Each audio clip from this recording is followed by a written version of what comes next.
Good morning.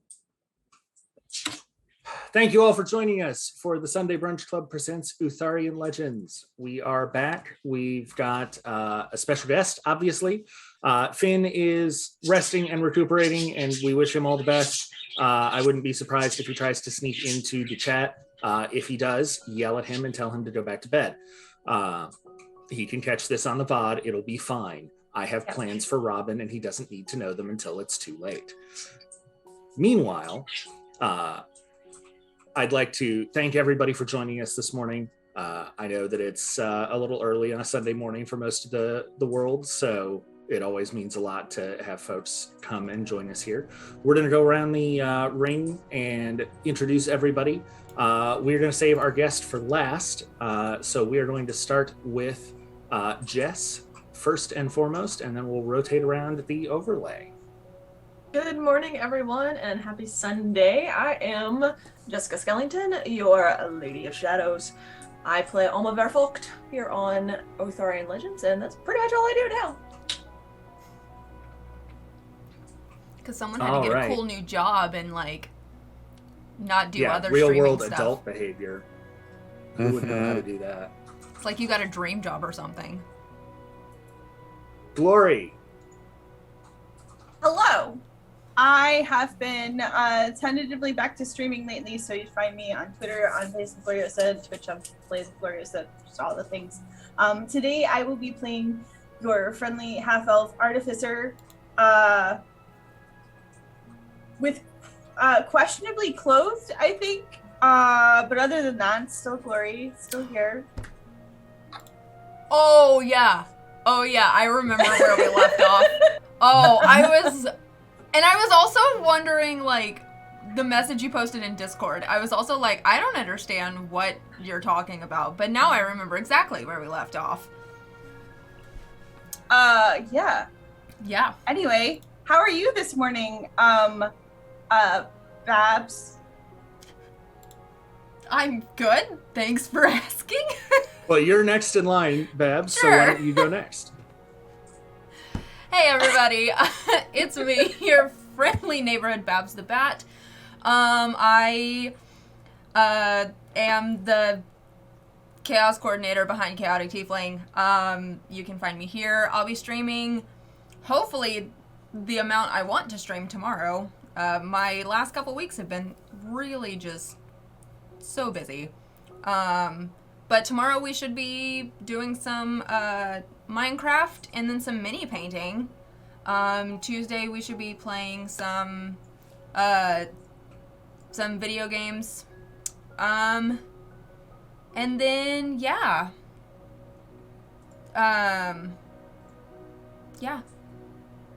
So I'll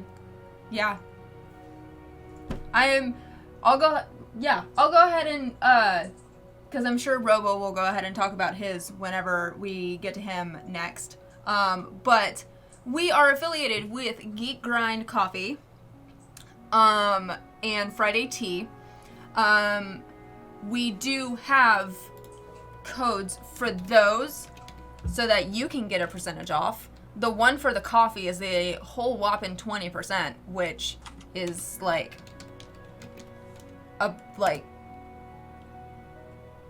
That's a lot. it is a lot. That's a lot. But I do have to show this off because I got this in last week. This is one of the newest coffees from Geek Grind, and it's obviously Princess Bride themed.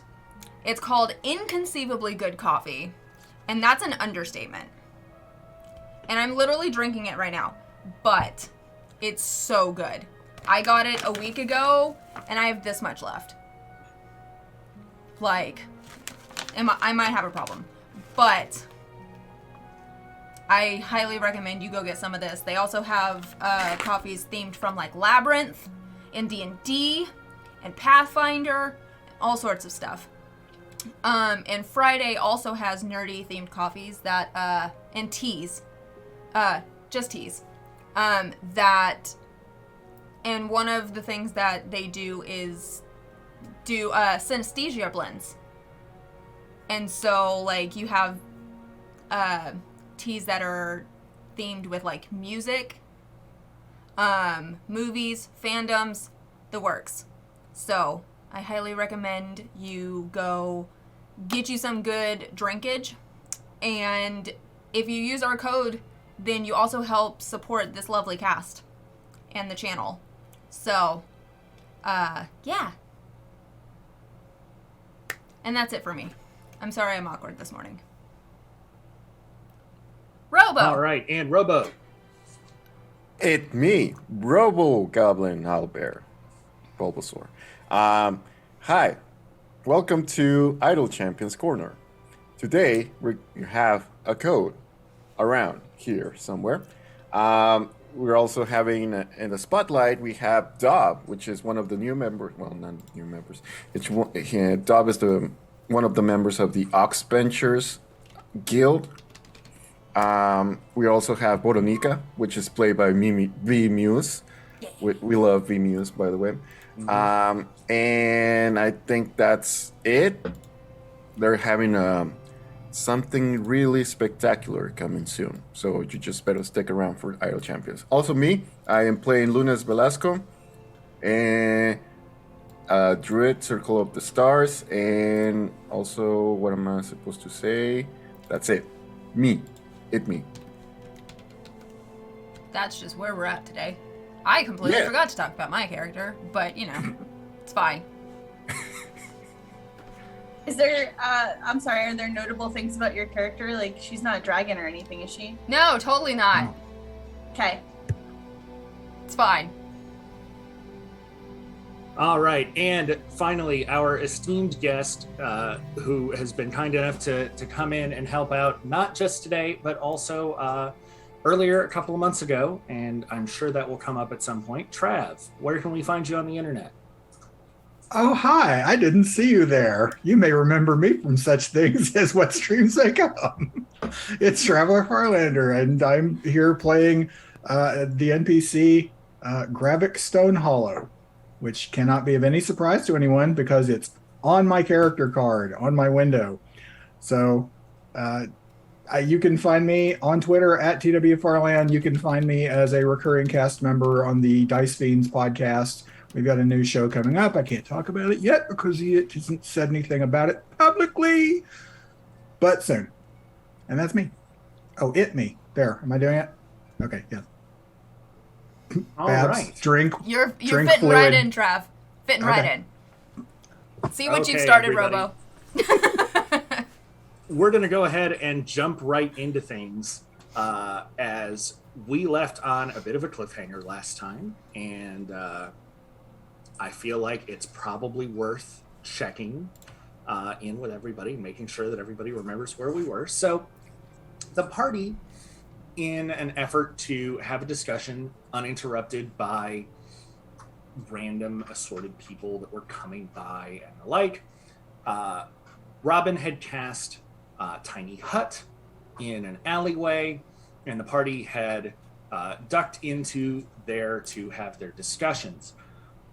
They heard some commotion, and a platoon of guards had come around the corner, and Glory, thinking quickly, stripped down and started leaning out the door of the hut, implying that there was perhaps some activity going on in the hut that was not a secret member party of adventurers discussing feelings and was in fact just sexy times. And that is pretty much where we broke. So we are going to go ahead and get started real fast. The first thing that happens is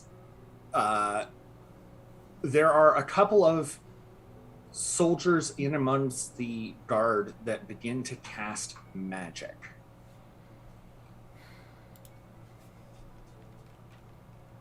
Now, you know that the tiny hut will block spells from passing that barrier. You can't cast in or out. So if anyone wants to interfere with that casting, they will need to step out of the hut.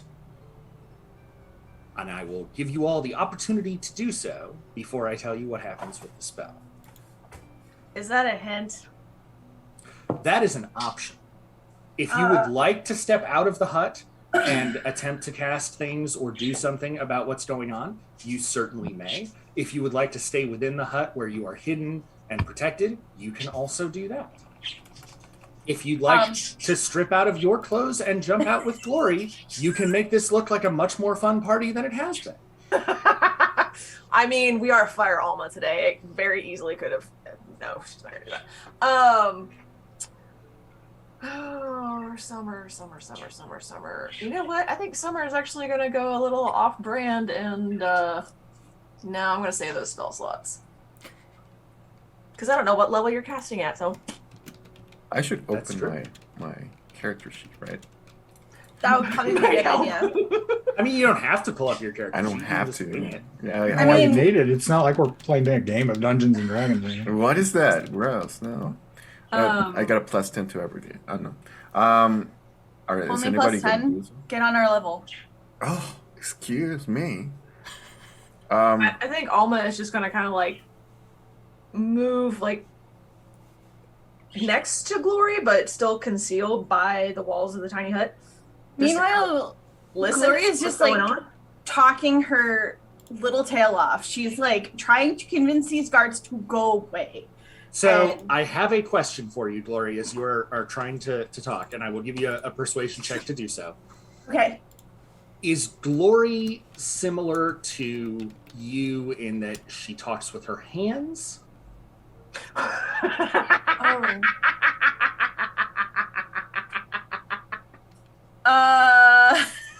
Probably. That's a yeah. Sounds like confirmation from Kyle. So she's just like, we were in the middle of a quiet moment. Actually, we came in here so we didn't have to be quiet because it's not actually. Yes. And probably. like, just gesturing and like alternately grabbing your shirt probably and At just... one point in time, Glory goes like this. You see Alma's hand go.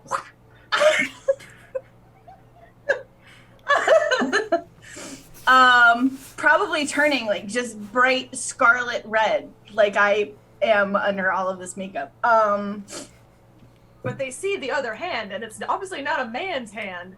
Go to keep your thing from falling. So go ahead and give me a persuasion check there, Glory. Oh god damn this.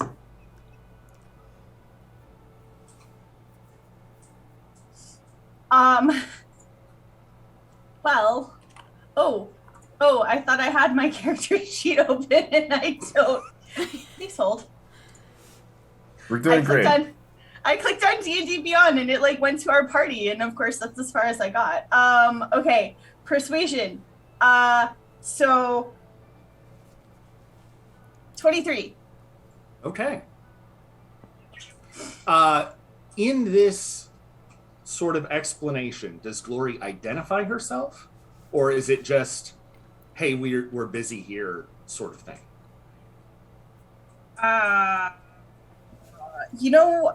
What would I roll to see if there's like too much fluster to think of that, or what?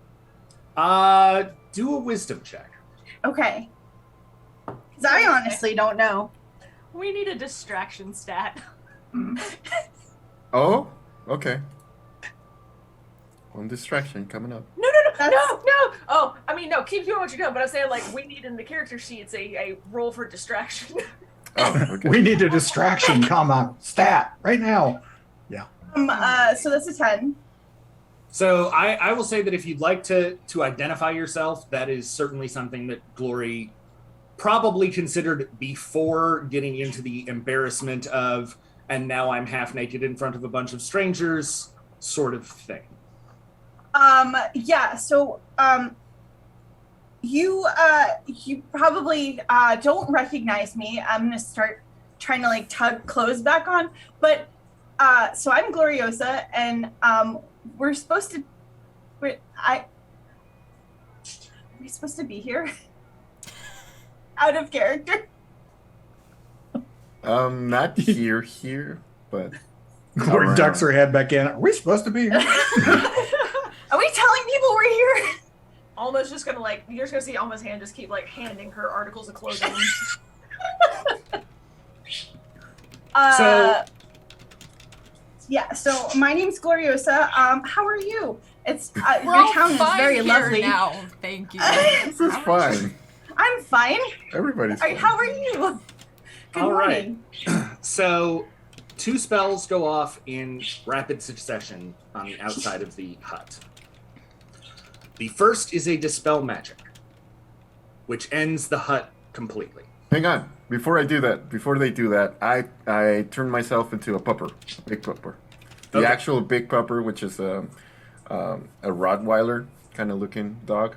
Okay. And then where's Orion in all this? I just poof back to wherever he come from, Oh, okay. All right. and I'll just mind. Speaking in mind, I'll talk to Alma and say, "I'm your familiar. Whatever happens." And that's She's it. going to cast message back at him and be like, "What's your name?" Jimbo, Jimbo, Jimbo? Jimbo. Copy. Okay. The second spell that is cast is Hold Person. So I need Glory, Alma, God. and Robin will be making wisdom checks. I'll do the wisdom save for Robin. Your DC is 14. I got a 1. I got a 1. It's the first one of the morning. This is going fantastic. counterspelled that one. Can I counterspell that one? Now that the hut is down, you can cast Counterspell if you'd like. DM, as I recall at the end of the last session, Glory had suggested to Robin that he also kind of strip to the waist at least to help Yes, with the Robin illusion. is topless. I could whistle. I would whistle right now. So if the hut is being dispelled, Yes. There are multiple casters. So Yes. one casts Dispel Magic and one is casting Hold Person. yes. So,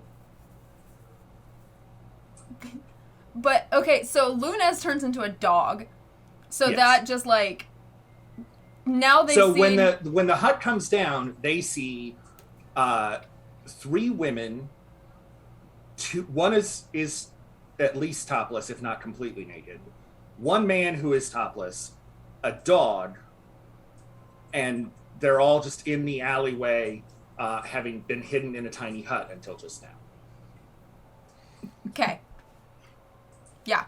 So Having identified themselves as Gloriosa and thus 5-point strike, the ambassadors of Dawn's Harbor. Okay. Yeah, Tish is just observing. Okay, That's so since we've established that I am definitely still a newbie of the group to playing D&D, hi. So Hold Person, what does that do exactly? So Hold Besides Person is what a it- paralysis spell. Gotcha. Gotcha. Assuming that you do not attempt to counterspell, you make your wisdom. You roll your wisdom saving throw. So before you roll your saving throw, you have to decide if you are going to try and counterspell or not. Yeah. If you would like to do so, feel free.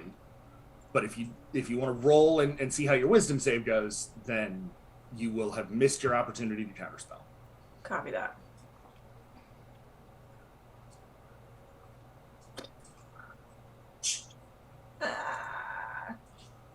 Are you guys are waiting on me, I'm assuming? Yes.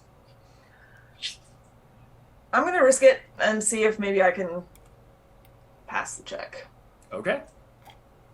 Go ahead and roll a wisdom saving throw. Your DC is 14.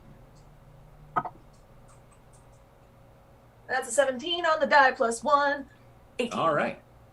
So Alma will pass. Robin and Glory fail. The soldiers raise crossbows. Most of them seem to be armed with crossbows. They also have like swords and other sorts of melee weapons, but they're obviously armed with crossbows as a primary sort of thing. Are they not attempting to hold person me either? So this caster only has 3 targets maximum with the whole person they cast. Got it. Okay. They did not have room for Tish as well. They weren't sure how many people were going to be in the hut. There's probably a lot more than they expected. There are, in fact, and there are more than they realize even now. Strike. Does Alma know what they've done? Give me an Arcana check.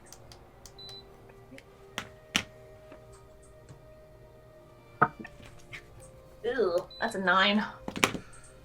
They definitely cast an enchantment sort of spell, but it's not super clear to Alma what exactly the spell is, although from the sudden freezing of movement for both Glory and Robin, it's not impossible to make a guess that at the very least the spell is freezing them in place, if nothing else. The specific name of the spell and its details, probably not so much, but you know, I would like to make a deception check. Paralysis check. Okay, I would like to make a deception check to see if maybe I can fool them into thinking that it. Sure. Maybe. 11 plus 5, 16. Okay. Let me do an insight check. With hold person, is everything paralyzed, or can I still talk?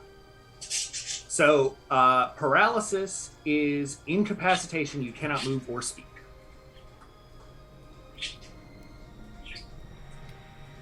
I'm kind of insulted by that. However, at the end of each of your turns, you'll be able to make a new saving throw to break the spell. So as soon as Glory, Robin, and Alma freeze up, Alma being deceptive in just trying to hold very still, several of the guards will move forward with binders, with manacles, to come up and move towards those that are paralyzed. The leader of the group says, 5-point strike, you are placed under arrest at the behest of the Lumian Council to stand trial for murder, theft, and destruction of property. Come quietly, and no one will be hurt. But they were just having a very private fight and then having makeup sex.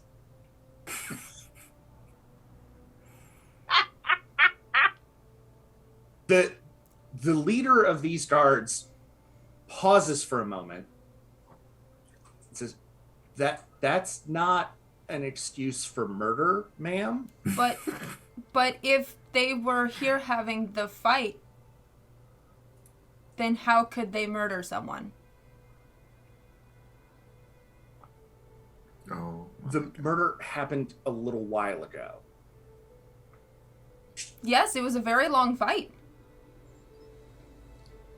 There was a lot to discuss. We can go over the contents of the fight if you would like. I think that's a matter for the magistrate. We will happily recount every detail of the argument. Luna sparks. That seems like a good idea, and I'm sure that the magistrate will be happy to hear all of it. We have been asked to direct you to a meeting spot where we can get you a meeting with your defense representative. We so have that a you can defense prepare representative? for the magistrate. Yes, there is a member of the city politic who is asked to meet with you. Oh, but we do not know them. How could they defend us if we do not know them? I presume that you will introduce yourselves when you meet.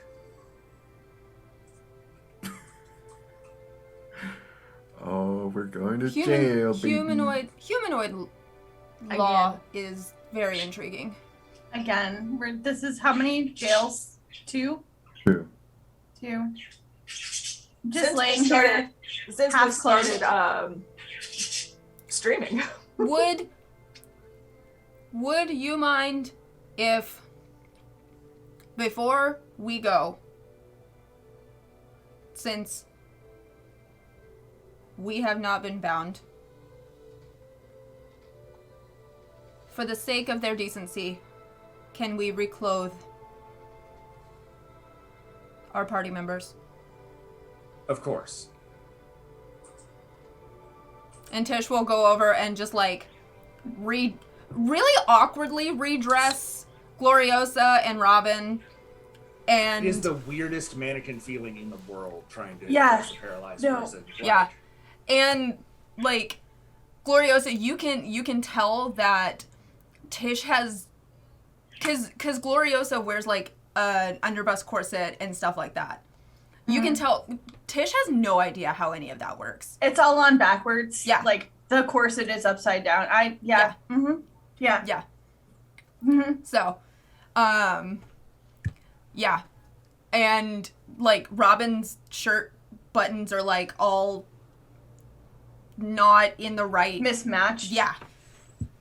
Olga is trying very, very hard not to break this whole like ruse she's got going on, just thinking in her head like she's gonna cast a message to Tish and just be like, oh my god, just line up the fucking buttons, you're killing me right now. And Tish will just walk over to Alma and just like floof her hair and like, cause you're still wearing the off the shoulder shirt, right? And just kind of like adjust the,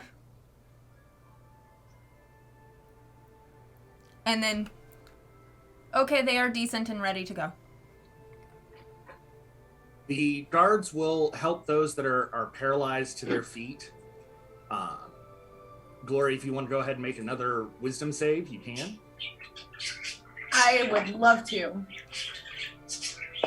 Oh, I'm gonna toss my die across the room.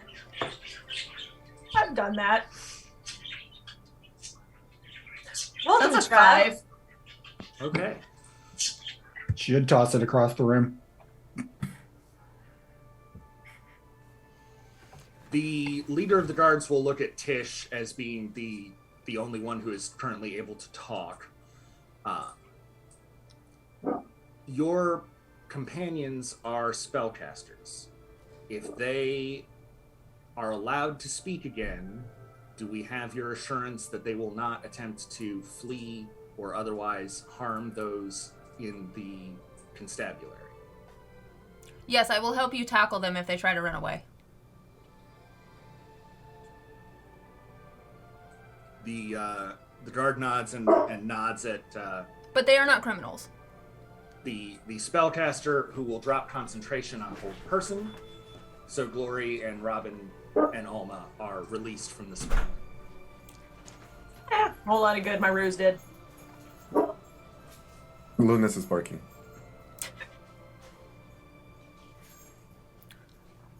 Lunas The- Velasco is being voiced by Otis. Yes. The guards will escort you all essentially through some of the district and out to the main thoroughfare through this level of the city. The leader of the guards will sort of look at Tish.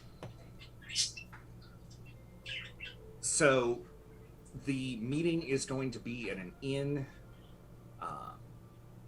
They have reserved a sort of a conference room to discuss things with you before your meeting with the magistrate. Are these manacles in public like really necessary? This is ridiculous. Ma'am, standard procedure for handling spellcasters who have been arrested is also to include a gag. Almost, just gonna giggle. The Almost just gonna giggle. leader of the guards will That means you too, Miss Thing. Alma just shrugs and winks at Glory. I was about to say, that does not sound like a punishment for this group. The guards will take you down the road to an inn with a hanging sign that identifies it as the Dripping Dagger. The sign has the iconography of what looks like a dagger that seems to be dripping more poison than blood, as it is not red. But the tavern itself seems fairly run-of-the-mill as far as such things go. There's not a whole lot of unusual aspects to it. The common room is relatively large and has a small performing stage and a fire pit, neither of which are currently in use. The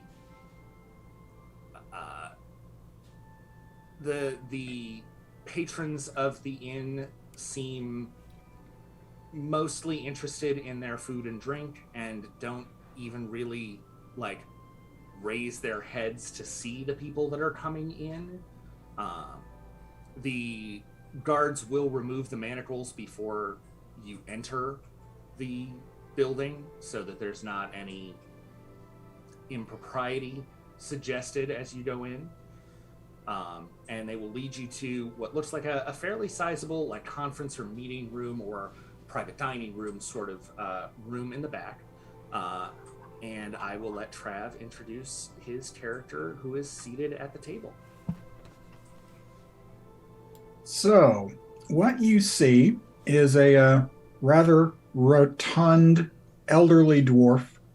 He's nearly as wide as he is tall. Red hair with white streaks, a foot-long beard that's twin-braided with gold caps on the ends. He's dressed in very fine, if ostentatious, red silk robes and clothing with gold thread embroidery. He has a stole of some particularly strange-looking fur that is both gold and white in places. There are gold rings on every finger. Most of them are gemmed. In front of him on the table is what appears to be a document case. And he is sitting leaned back in a chair, filling it completely, with a smirk on his face, just kind of waiting.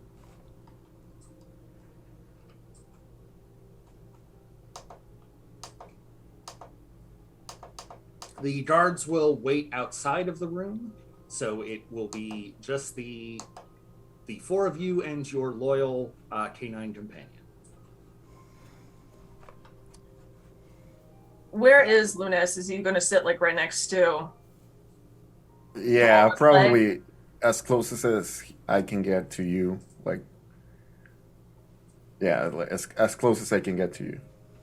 Okay.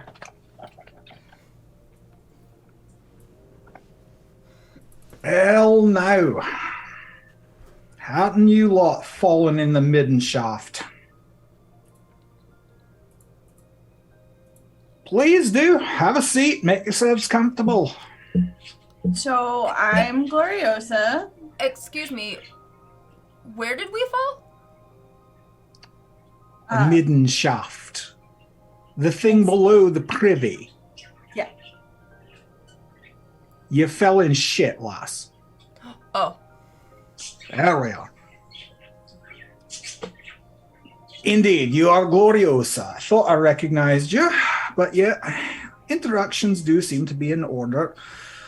My name is Grevik Stonehollow. I am a senior member of the Hall of Ambassadors and Negotiators of Contracts. Perhaps you know us as the Guild of Statecraft.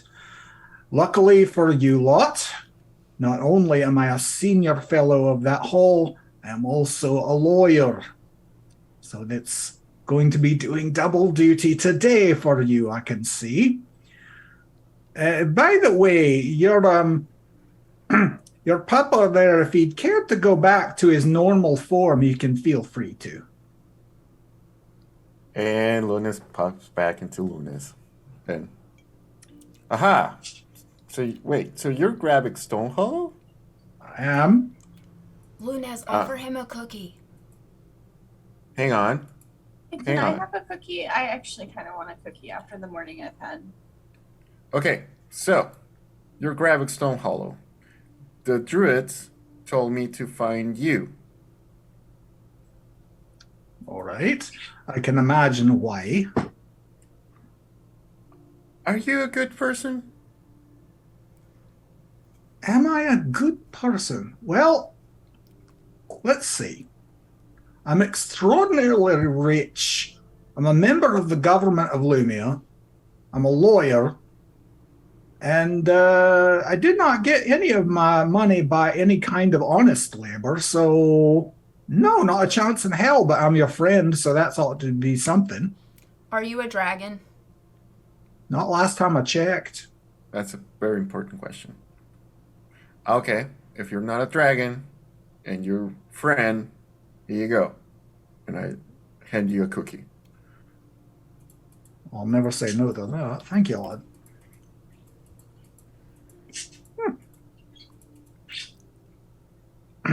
So,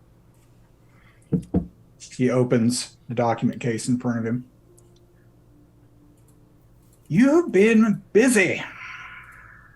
Unfortunate business the prior evening, and a continuing series of unfortunate business that you're part of beyond that. Let's start with the most immediate, shall we? Who'd like to tell good old Kravik what happened? So, Alma's gonna take Tish's hand and put it right back down. I was gonna tell him about the fight that Gloriosa and Nope, Robin nope, had. nope. Okay. Takes All one right. hand, slaps it across her mouth. Takes the other hand, slaps her hand down. you didn't say anything to Lunas. So, Hi. Lunas just says, so it turns out that Alma here was kidnapped by some council of, I don't know, What? evil person that they were trying to kill her because she's Okay. someone. Lunas. She's someone really important. There we go. And so they were trying to kill her. So we killed the other person to get the key that she ate because she took the key and just ate it because she didn't want us to get Alma out from the trunk she was in. And that's pretty much it. And then we ran. We ran? Yeah, we ran. We ran so far away. Yeah. Not far enough under the circumstances. Tell me what you left behind. The body. Hmm? In what shape would you say you left it behind? Cut open. No. Laying in a pool of blood by any chance, I mean, guess. Probably. which you trod in. was there another body? No, but there were witnesses. You see, what are you leaving the premises? Well, I mean, there's no Wait. body. But if there's no body, so there is no crime. Oh my god. That's not how that works, but it's amusing you think so. Well, There was If- blood, but there is no body. Do you normally find blood happens just to occur randomly on the floor? Cut your hand bad enough. Arterial So- spurt is something that happens quickly, and it It covers quite a bit of ground. certainly does, and when that much of it happens, there tends to be a death involved. Maybe they just didn't make it to the hospital. Very amusing. Have a You're healer doing nearby. better with his story than yours right now, I'll tell you. at the end of the day, I was tasked with protecting this one who was trapped in a box, and we got our orders straight from the Namiri Council. So if you have any issues of what happened and the measures that were took to make sure this one was safe, you can take it up with Nabiri. I don't think I will, since you're in Lumia and they don't have any say. But, luckily, there's this wee thing we like to call diplomatic status. Mayhap you've heard of having it before. And I'm actually a little more interested in where and what you're up to, less because of what the Nabiri might think of you, and more because of what Her Grace Calliope said to me about you lot at the summit in Lake Town not so very long ago. Oh. And that's where the Druids came in, I should add. The Chancel was also represented, as was Nabiri, while we're on the subject. So, most immediate problems first. It's very unlikely, under the circumstances, that you're going to see any time in one of our lovely holding facilities. You may have to cool your heels here for a few hours. I wouldn't recommend going into the holding facilities, by the way. There's not much sunlight down there, and frankly, the chef de cuisine makes a rather mild pepper steak that will merely burn the inside of your mouth out. And that's just the beginning of that problem. My thinking on this, now that I know your side, is to go speak to a magistrate I happen to know quite well and know exactly what he enjoys best for lunch and get you to be released. We'll not be bringing your diplomatic immunity into it because, keep in mind, it would have you ejected permanently. They'd ship you back to Don's Harbor, which, if I understand correctly, is exactly the wrong direction you wish to go. Am I right? Yep. Right then. So, that's what we'll be dealing with after we talk about the other thing you're here for. Now, tell me about your progress against the sisters. Oh, I'm sorry. Did you think I didn't know about that part? I did mention Calliope, did I not? You did mention Calliope. However, what do you know first? Just so that we can save your time to make sure that we're not repeating anything that you already have heard. You're racing against the clock and the sisters to find rather old and powerful relics that in their hands would make them more than just dangerous, would make them damn near demigods on the planet. How many are left? Well, let's see. If I recall correctly, the Red Sister has her hands on a greatsword. I happen to know that there are two more somewhere in Utharia. Our scholars think there's two more out in the Dragon Isles somewhere. Don't know who has them. But that accounts for the 5, as far as I'm aware. And by the way, I know a little bit more about one of the ones here on Utharia, but we'll get to that. How have you been going? Okay, so it seems like you know much about that. Us, and pretty much everything. We've not made much progress. Well, if we're here getting in trouble for mundane things, then obviously our quest is not going very well. Yep.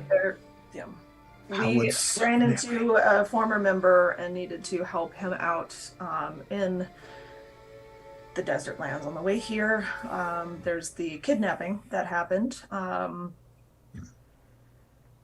We've only been here, what? A day? 18 hours, 24 hours, something like that. Maybe 36 all told. Yeah, I mean, we've not been here very long, and it's already been a very, very eventful time. So, Oh, indeed. You've racked up quite the record in just the time you've been here, haven't you? Yeet. Indeed. 5-point strike. Oh, believe me, I've heard.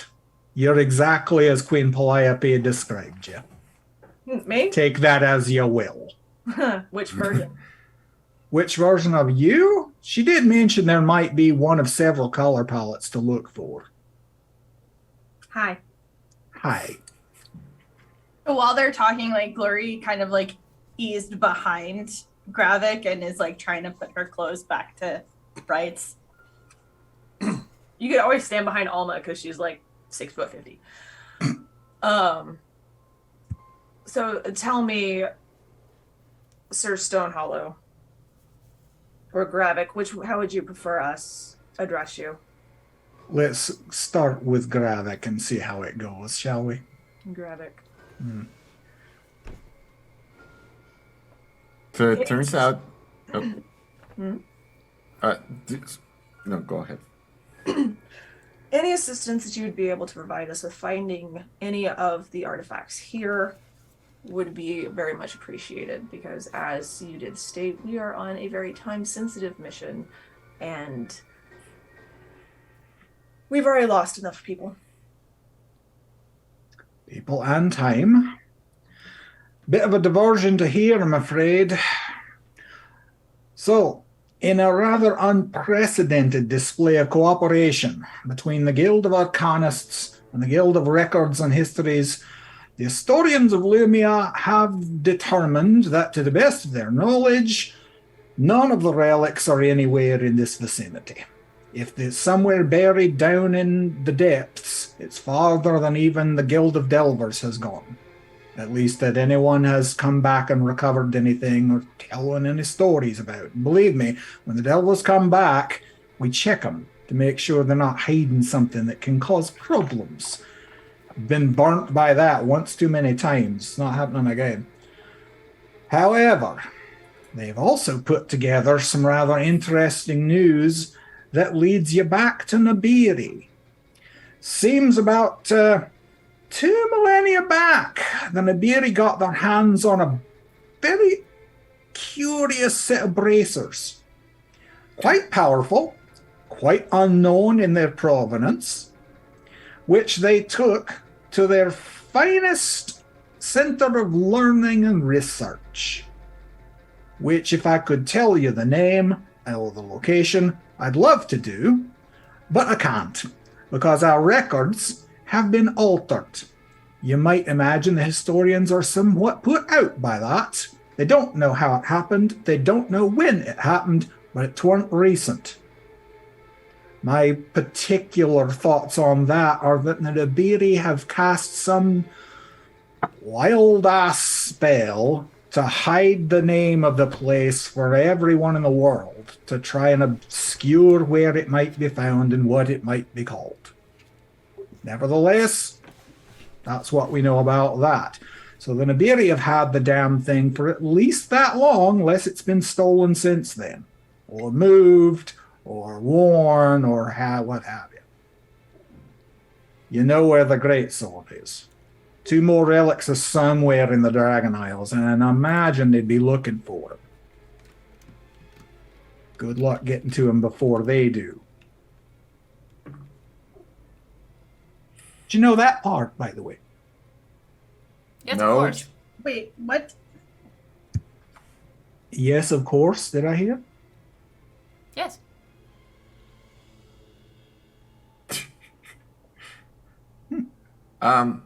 Sorry, I was distracted, and yeah. So it turns out that there isn't one here. So we came here all for nothing? If there's one here, lad, we don't know about it in the slightest. If you wish to go a diving down into the depths where the darkness is king, feel free.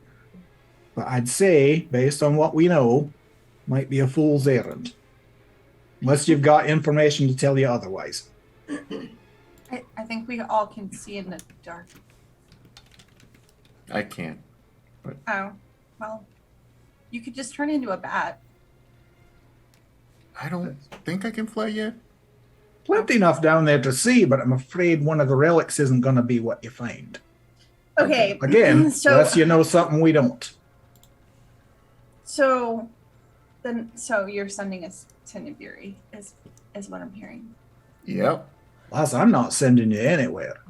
Except, hopefully, not to prison. That's today's goal, if anything. Hmm. Where So do you go is up to you. Grunas, tell me more about the druid's involvement here. Like, why did they tell you to find Mr. Gravik? Because they told me that to find Gravik Stonehold, because they would probably have more information about the artifacts. And that would be because they knew that, having met me and worked with me at the summit in Lake Town, I was going back here to get things started on this end, and you lot might be coming this direction. Oh. Gravik. Aye. Have your historians heard anything about there was a city of learning in Nibiri called Norlos. Would you describe it as the greatest center of learning and research in Nibiri in the past 2,000 years? Probably. Well, that's probably the very place they were thinking of. So Nordlos. But how would somebody get there? It was destroyed in the desert. Well, then, I'd say no one would get there without an awful lot of trouble.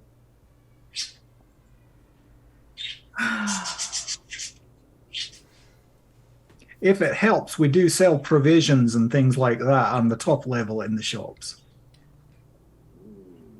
To prevent us being flayed by sandstorms? Unless you enjoy having sand in the most uncomfortable possible places, I then. I wish I could tell you that we had a faster way to get there that didn't involve crossing the desert. We don't quite yet. However, as Her Grace explained it to me, young Miss Gloriosa here is knowledgeable on a number of subjects, including things that go boom, as I recall. Why are you asking? Tinkers, mechanisms, things of that nature. Yes, I'm listening. I may have something to show you after lunch, but first I've got to get you lot out of this mess, and preferably without getting you exiled in the process. That would be good. We don't need to be here right now, but I mean, getting exiled would be really inconvenient if we have to come back. Oh, it would be a bit of a problem. Yeah. So, that's my lunchtime plans. I'll see to it that something's brought to you here. Any other questions before I go and try and take care of that business? What are we supposed to do while you do that? Cool your heels and enjoy a lovely little lunch plate. And don't go wandering. It's going to foul up my case. So no going out. provisions yet. Do you have somebody who we could send to the top level to grab us provisions for crossing the desert, as it were? I'll see what I can do about getting you something, Appreciate that. Outfitting expeditions is something I do have a bit of history with. So, anything else? Appreciate your help in that matter, and in this one. Let me be very clear about this. The sisters are known to be very profitable trade partners to Lumia. They're not allowed to bring in anything you'd think of as detestable or illegal, obviously. Lumia does not allow the slave trade. It's completely outlawed, which of course means it just happens under the auspices of some rigmarole contract. Indentured servitude that they've completely consented to and signed on the dotted line with, I'm sure, no pressure behind the scenes whatsoever. However, As much as there are those who would prefer that we not antagonize the sisters, and I'm not suggesting that Lumia is going to do so openly, because we're freaking not. It's my particular belief, and I think I share this with Her Grace, that the sisters having more power is not helpful to anyone on Utharia at all. So I'm not interested in them doing that, which means you lot are going to be very decisive in determining how much power they gather. Thank you for your help. One last question before you take your lunch, and apologies if I am asking too many. No, I don't. This alleged murder that's taken place. Mm-hmm. What do you know of the end game strike? I don't remember the name of the order. That would be the Order of the Tangled Weft, I believe. Tangled Skein Coalition. Tangled Skein Coalition. I was close. I had at least one of the words. Thank you, Glory. Have you heard of the Tangled Skein Coalition? DM, how much would someone placed as Gravik is in Lemurian society have heard of this? Give me a history check. Well, let's see. You've got a character sheet. Let's use it. I certainly do have a character sheet. How's a 17 work? That'll do. There have been rumors of something similar to that. The names kind of vaguely change depending on who's saying it. But it's some sort of secret elven society. Who knows what they get up to? Some Nibirian groups changed names about 100 times over 1,000 years or some nonsense. I don't know. There's one secret society or another going on at every level of every society. But you said Nibirian. Elven. They're certainly not Lumian in origin. Okay. Shall I guess they were involved in this? You might Mhm. you Yes. might use that. Yeah. Mm.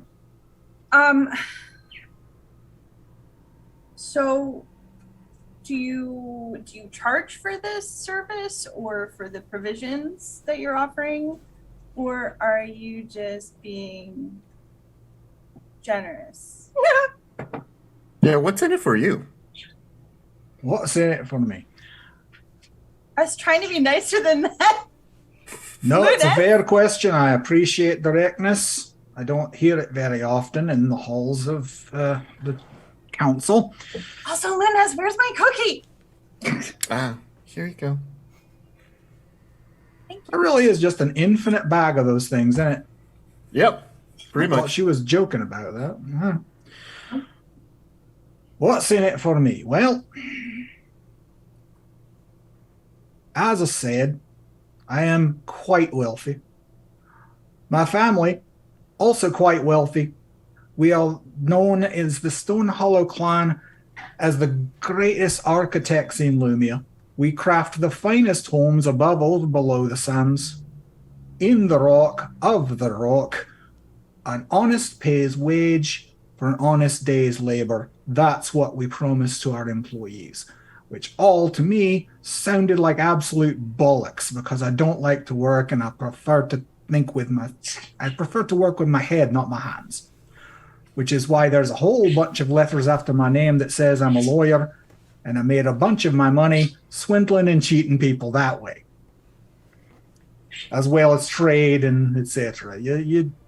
I'll promise you that nonsense happens at every level of government and it's not stopping here. But there are limits I won't cross.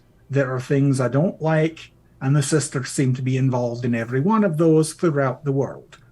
So I don't like them, and frankly, I'm after them for spite. But what's in it for me beyond that? Well, if their fortunes dwindle, someone else's were going to rise. I'm betting on that. The enemy of my enemy is my friend.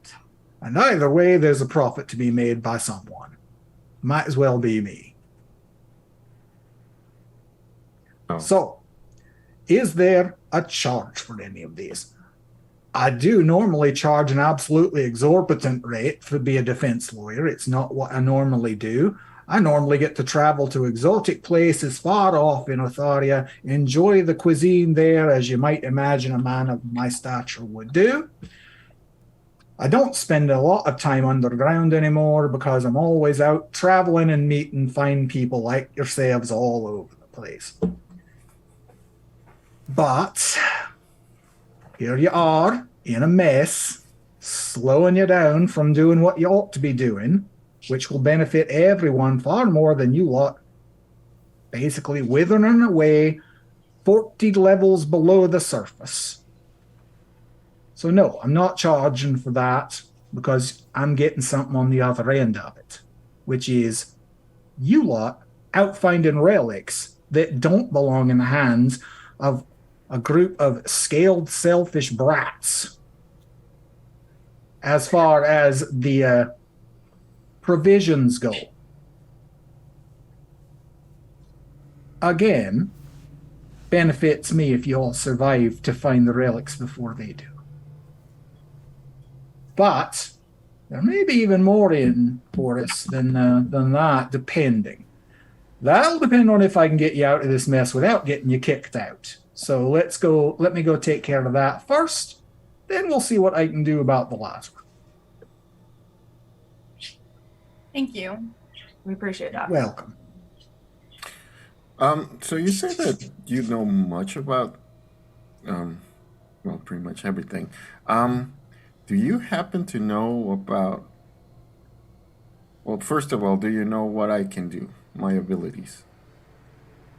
As I understand it, you're a druid. Yeah.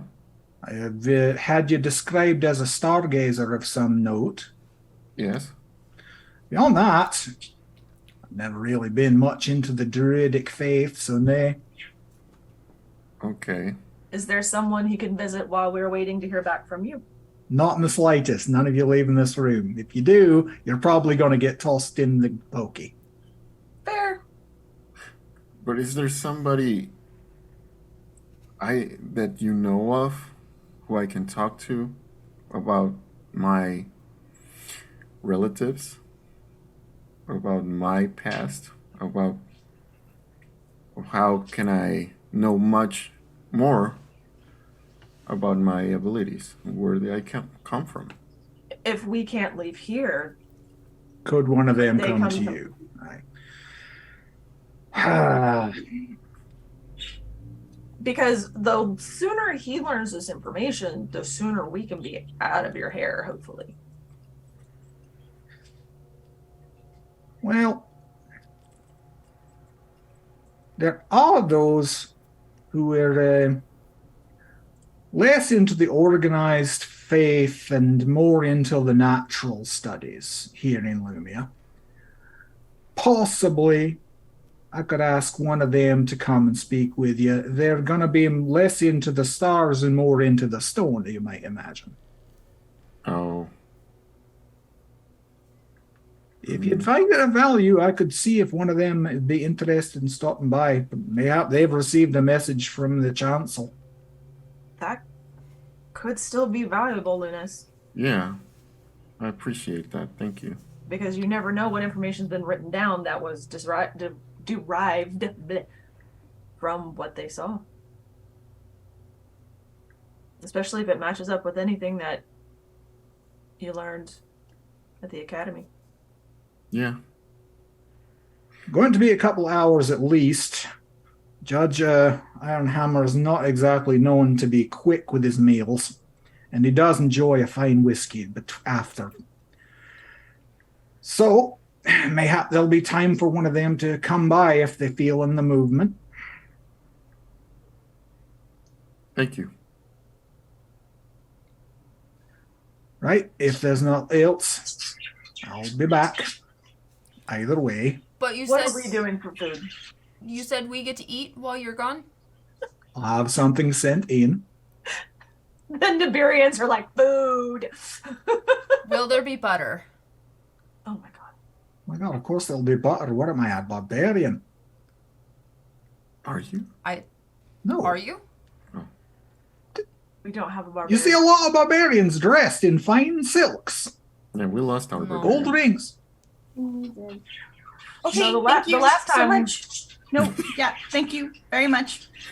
We'll just talk among ourselves and eat food and enjoy our butter. Thank you so much. Thank I you. would note, be quite careful what you say. You are bound at the moment, which means you're probably being listened to. Not while I'm here. At least it very well better not be anyone listening while I'm here. Gravik will lever himself out of the chair. Does appear to be a process. And he then walks his way out of the room, leaving you to your own devices.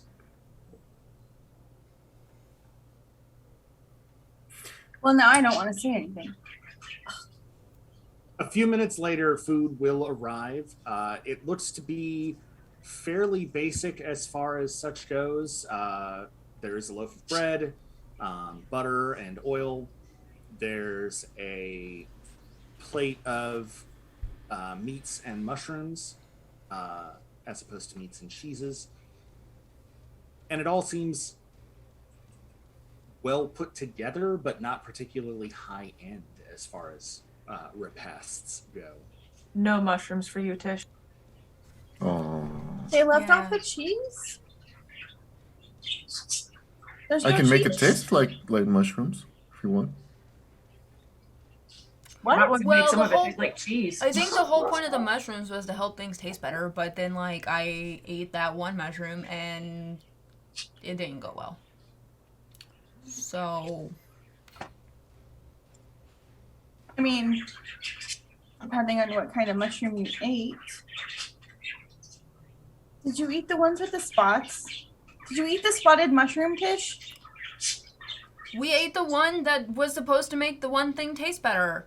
That the waitress was like, "Hey, eat this. It'll make your food taste better." Did it? You weren't here. That's right. Oh, that's right. You were. You're. So confused right now about what happened with this Oh yeah, mushroom. Tish had an allergic reaction to one of the dwarvish mushrooms. Oh no! Yeah. Yeah, because apparently. Yeah.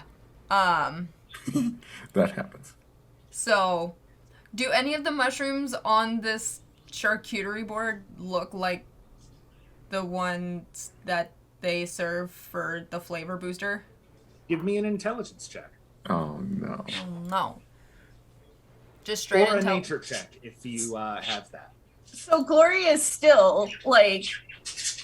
So did it make the food taste better? I don't remember. We were There's too. a mushroom that is supposed to make the food taste so much better than it actually is. And Tish had an allergic reaction to it. So everything went numb. So I don't know if it tasted better. But they like the butter. The butter. Butter is really good. Well, butter is delicious. Like mushrooms are delicious with butter. Like you saute them and like a little bit of butter, and they get all like soft and everything. Oh, and it's God, really, stop. really good. That's Oh. a 13 strike. None of Robo them look wants lunch right now. particularly- Oh yeah. None of them look particularly familiar. Can I help? Can I help Tish out? Well, actually, do I know? No. If you've got nature, you can. Without Okay. nature, not so much. I am. Gloria's not a nature girl, apparently. Well, sort of, but no. I am a little bit. I have a +2. You want- Somebody please help Tish. That's a 15. Slightly better than mine.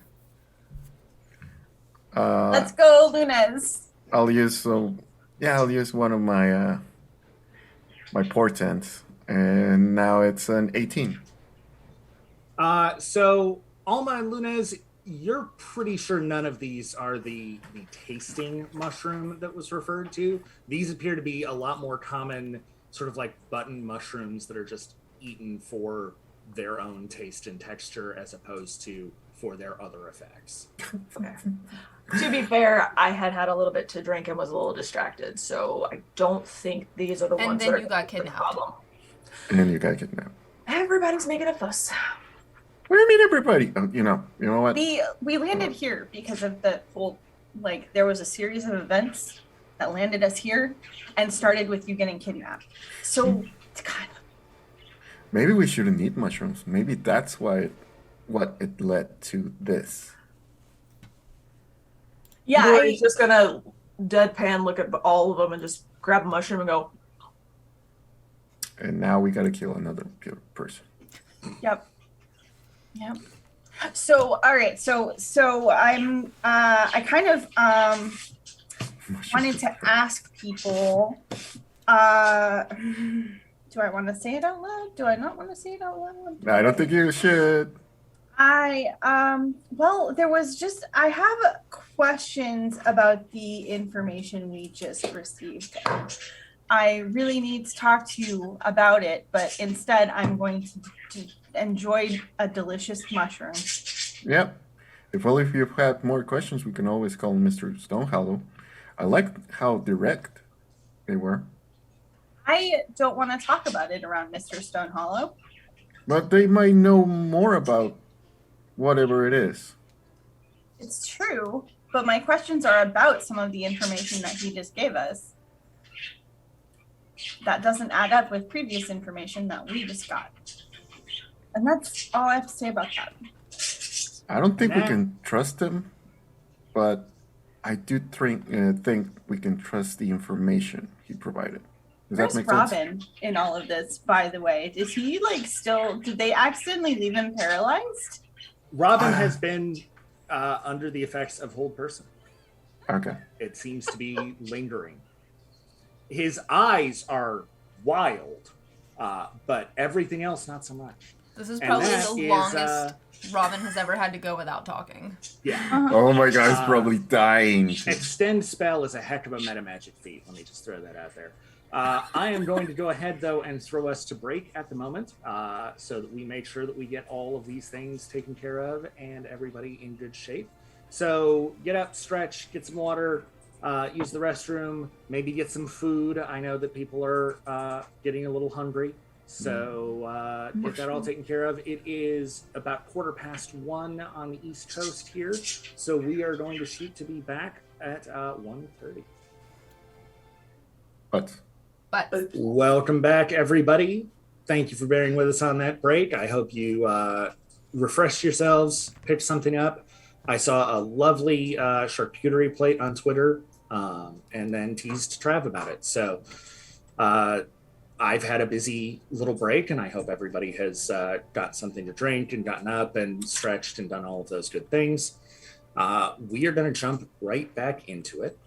The party was discussing just how trustworthy Gravik Stonehollow was, and certainly the validity of the information that he had passed on, as it somewhat seemed to be incongruous with what they knew previously as far as the artifacts go.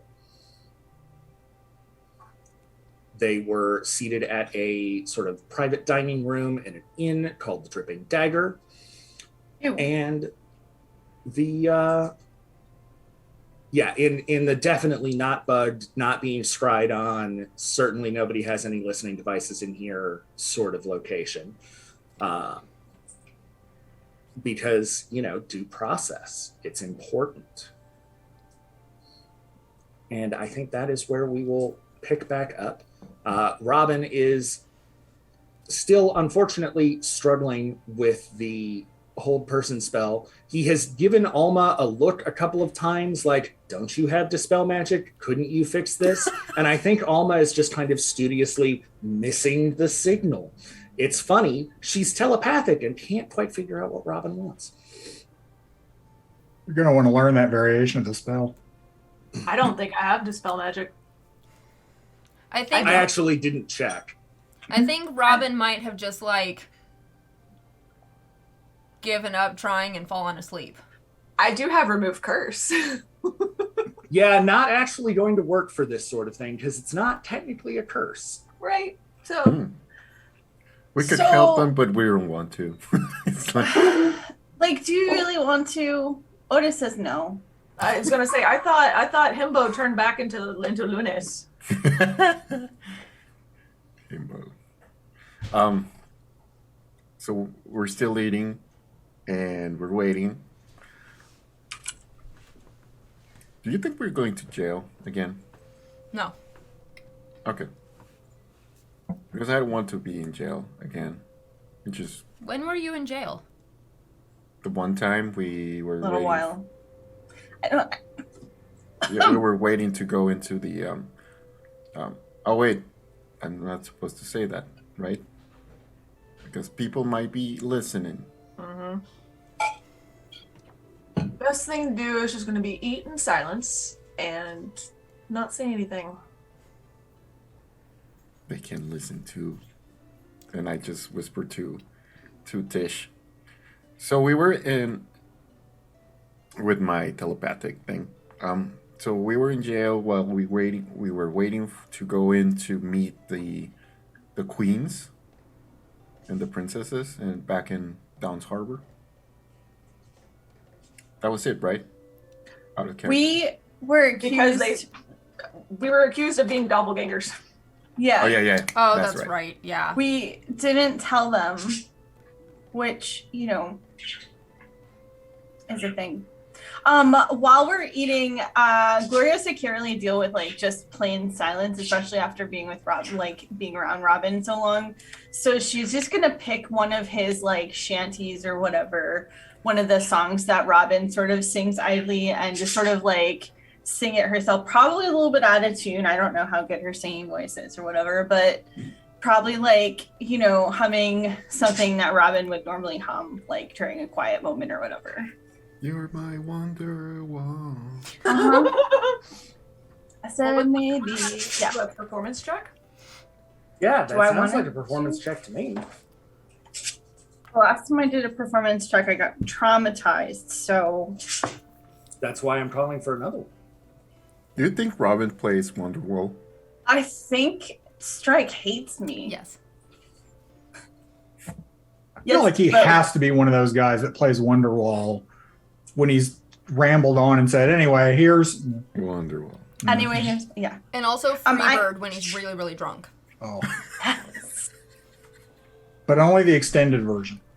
Huh. It's an insult to do less. I want one of those. So how'd you do, Glory? Good. I mean, it's mostly on tune, Yeah. in key. Yeah. It's passable. You've heard worse. And just Probably from about Sovis. at the end of the song, there's a knock at the door that actually is in beat with the music. That's a bard.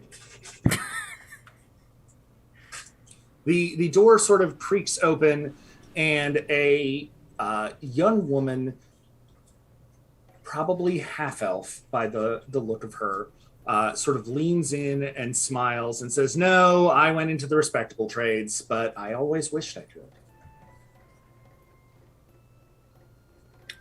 They can Hello. hear us through the door. It's a good thing we Well- didn't talk about anything important. So, you're not the quietest people, and you were playing No. music. That's fair. Ironically, the loudest of all of us is asleep. Right. Mm-hmm. Hi, how are you? How can we help you? My name is Vasati. I was sent a messenger via Dravik Stone Hollow. I'm part of the local druid circle here. I was asked to come and meet with you, warned that you were under bond for a bit so that I would have to come to you. and warned that I should bring some of the local butter. Yes. That would apparently go over very well. Yes. So I have a loaf of a crusty bread with a recipe I brought from Lake Town, and I have some of the local butter. It is a bit tangy, so you may want to use it sparingly at first, but it has always gone over well in my experience. Thank you. Tish will Appreciate take the bread and the butter and just pull out like a handful of gold out of their pocket and just like give it to, what'd you say, Vasani? Basati. Vasati. Oh, you don't have to pay me. I'm here voluntarily. First and foremost, I wanted to be able to meet Lunes Belasco. And secondly, I understand that the quest, the journey that you're all on is fairly important. And I want to offer my assistance in any way that I can. I appreciate that. Thank you. Hang on, Tish. And I just take out a cookie and just, I don't know, put it over the butter and just take a bite. It's really good. It's really good. It's really good. The Oh, don't look dietitian at in me like Jess that. is like dying inside. I don't know if that's Alma or Oh no, Jess. that's straight up Both? Jess. Okay. Both, but yeah, no, mostly Jess, because, well, and I also don't like butter, so don't hate me. Okay. I mean, there's reasons for that. So, hi, we're 5 Point Strike. My name is Lunes Velasco. Have you heard of us? Oh, yes. She just said your name. Oh, yeah, that's right. Hi. Do you know what I can do? So I know that you are a Stargazer Druid. Yes. So I didn't grow up in Lumia. I came here once I reached adulthood. So I was nominated to come and speak to you because, unlike a lot of my dwarven comrades in the circle here, I've actually seen the stars. Many of them have not, save for one or two who had a run-in with the holding cells that face out of the cliffside and so saw stars that way. Okay. As it turns out, as much as I understand it, I can see star energy in everything here, and I can manipulate it and change it and actually just create things with it. The other druids, or the druids I have met, don't have that power. They just are more nature entwined. Is that? So I'm a bit unusual myself as far as druids go. So I'm not a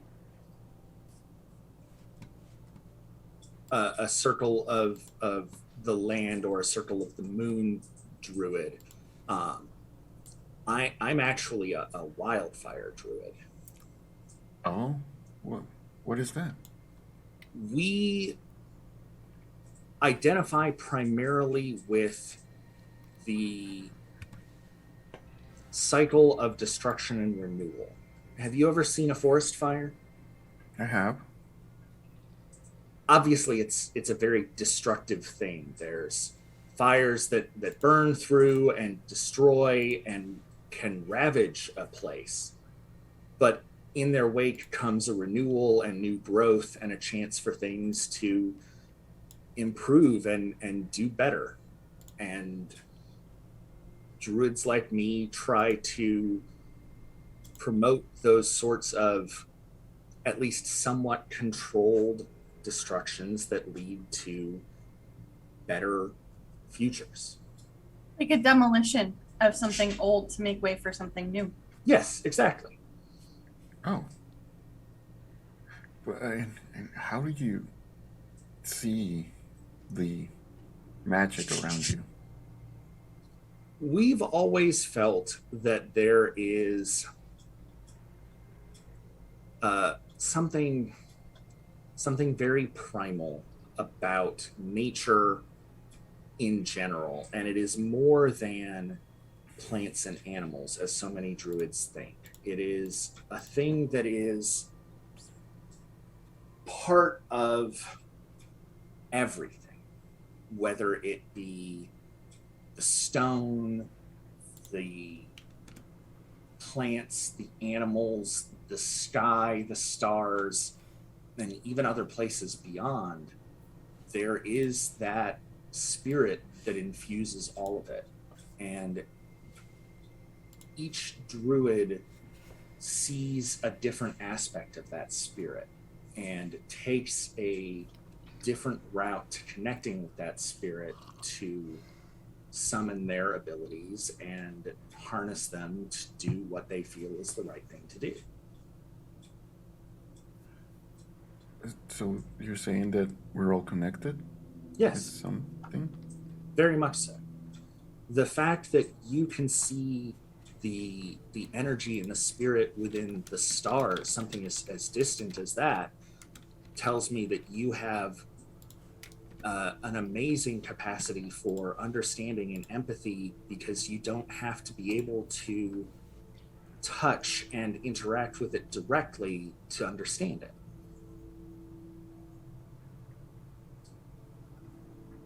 Huh. Okay. I think that basically defines me.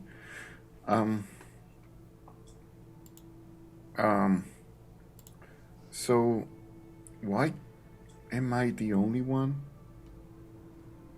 here?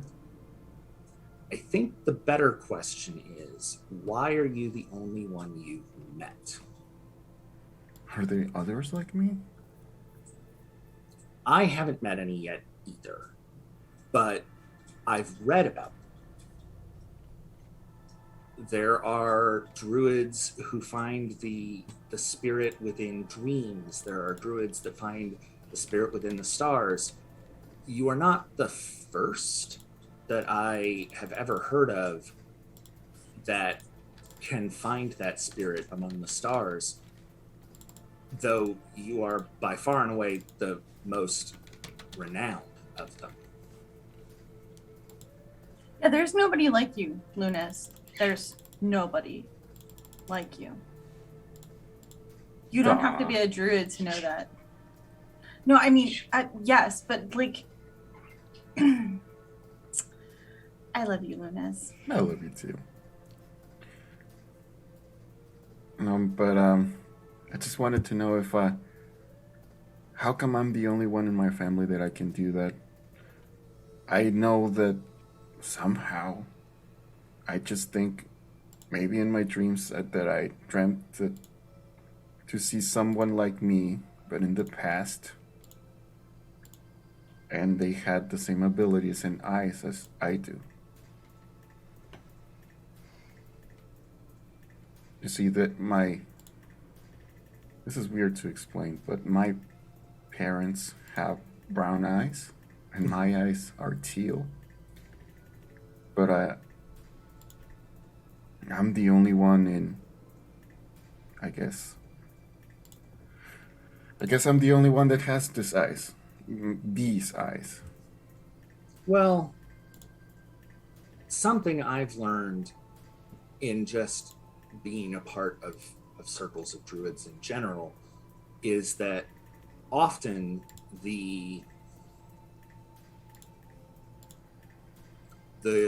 product of parents does not always become a mix of the two, even or not. There are things that can pass through a family lineage from generations back that seems to disappear only to come again later on in the the the bloodline. Yeah. And I suspect that, at least for us druids, some of it is also a factor of more than just the accident of your birth, and more the accumulation of everything that you have experienced that led you to becoming a druid and seeing in the way that you do. Have experienced things that have given you a keen sense of empathy for others. Not everyone experiences those things, and so not everyone will have the ability to look at someone and seek to understand them. For so many, other people are these opaque things that move through their lives and are difficult to interact with on a deeper level than the surface. But everything that I've heard about you, Lunez, is that you are by far and away an empathetic person, that you are able to seek and find understanding with others, even when they are not aligned with your interests.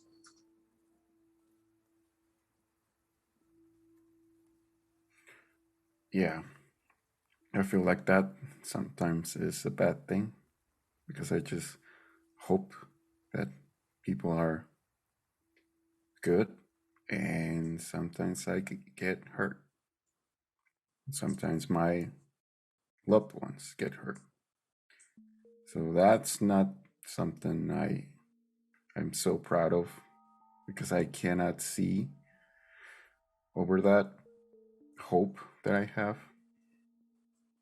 I would suggest that it's less that the hope itself is a bad thing and more that it is a difficult thing. Hope must be tempered with some level of practicality, but even then, that does not make the hope itself a bad thing. And certainly to hope and wish for those that we encounter to be good is no terrible thing to do. And it seems as though you and your companions have reached some level of balance as far as your hope and their practicality. Yeah, they're way smarter than I am. But it's just that sometimes I get really confused about people.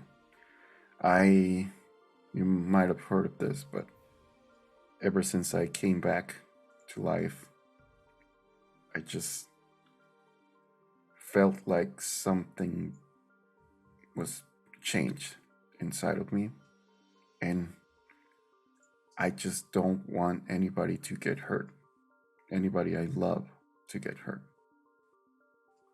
And I used to want to be this hero that just protects people and just does the right thing. But now I'm not so sure. I don't want my loved ones to get hurt. It's just sometimes it's very, very confusing. I think everyone struggles with those sorts of things. The balance of our ethics and morals and the responsibility we feel for those around us. It's no easy thing to face those sorts of difficult decisions, especially as an adventurer like yourself, to face those sorts of decisions in the heat of a moment where seconds can mean the difference between life and death for people.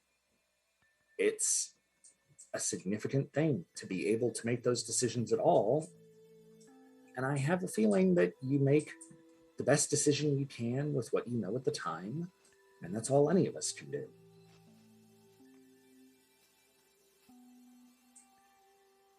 Thank you for talking to me about this. I know I love all of them, but sometimes I just can't relate to them because they don't have our stuff. Of course. It's a very different perspective. And I suspect that your companions have perspectives that you I don't struggle to understand. share as well. Yeah. I know that you have a sorceress among your number, and I'm sure that her understanding of the arcane vagaries of the world is very different from what I would understand. Oh yeah. Big time. I dabbled as a wizard too. But even like that, I don't understand the magic that Alma has. Well, your exploits have long since reached Lumia. And I know that there are great foes that stand ahead of you, but hopefully you'll rise to meet the challenge. Yep, we hope so too. Do you by any chance know if I can find more people like me? I wouldn't be surprised if you will at some point in your journey. Do you know by any chance where I might find them? I know that there are circles of druids in just about every corner of the world. I don't know of any like you on this continent, but I know that there are druids in the Isles, and I wouldn't be surprised if you find some unusual ones out there. The Isles. Okay. I'll take that.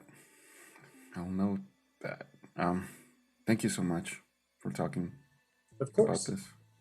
Were there any other questions that I could answer for you or any of your companions? I haven't lived in Lumia for very long, only about 10 years or so, but if there's anything that I can answer, I'd be happy to. Alma?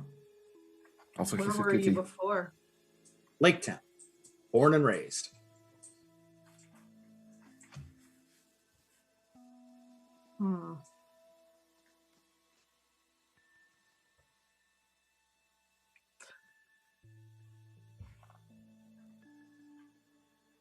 She's gonna sit and just ponder for a second. In the background, Gloriosa is still sort of practicing with her immovable rod. So at this point, she's got Robin like propped up, like in a sitting position with the immovable rod behind him so that he kind of can see what's going on. Vasadi looks at Gloriosa. Is that a magical rod that's hovering in the air that way? Is there another explanation for something like that you can think of? Well, No, I'm really curious to know. you're Gloriosa, yes? That's true. It's said that among 5 Point Strike, you are the inventor, the one that can solve problems in ways that don't necessarily involve magic. Sometimes. The rod is magic. There's been a project that I briefly consulted on, but it hasn't really gone very far. Unfortunately, there's just inherent problems with the concept, I think. I don't know that I will ever see it work, but I wondered briefly with your floating rod if perhaps you had come up with something. Well, tell me about it. I mean, it sounds a little fanciful, but... These are the best kind of ideas. Are you familiar with how Lumia deploys ships?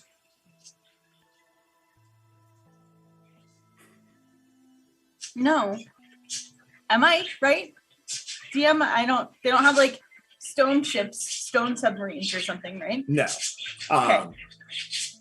So the ships are made of particularly hard wood, and they're made at the southernmost edge of the city. But even the deepest of tunnels in Lumia don't go all the way down to sea level. They never have. They might someday, but even if they did, the effort of moving materials and people that far down is just impractical. So the shipwrights build ships with exceptionally durable hulls and then take them the skyway. A hole is cut into the cliffside itself that exposes them to the ocean, and the ship is just sort of nudged out and deployed that way. The ships, as a result, are exceptionally sturdy. I don't know that I've seen anything short of magical intervention breach one of their hulls. But as a result, they're quite heavy and very dense. And so the project that has been attempted has had no particular luck in getting them to do what they want to do.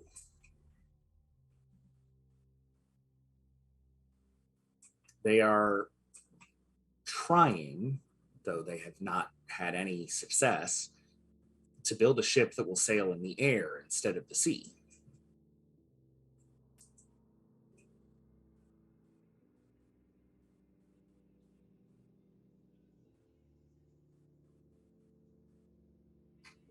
I think you may be in a silent spell, my lady. I was just thinking out loud, kind of. So they're sturdy wood because they have to drop from the cliff to the ocean, Yes. but they don't need to be as sturdy if they don't have that drop, right? Well, so they have tried using thinner wood or lighter and less dense wood, but the problem becomes that even then they're still very heavy. And what gases we've managed to trap in balloons and such is not really enough to make them fly very much. And magic is temporary at best. And the other problem is that when the ships are made with such lightweight materials, they're remarkably flimsy. And most dwarven ship pilots are used to something a bit sturdier. I wonder if you can use hollow wood, kind of like bird's bones are hollow, but like stern on the outside. I suppose that's worth a try. I think it might run into the same sort of trouble as the less wood, but it's certainly worth an attempt. Well, nothing will be as sturdy as like super solid wood, unless you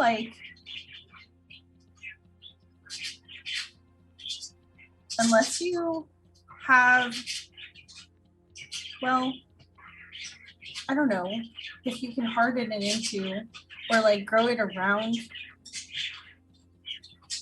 I don't know. I feel like there's a druid thing you can do with the wood though, with hardening it on the outside without having a lot of wood.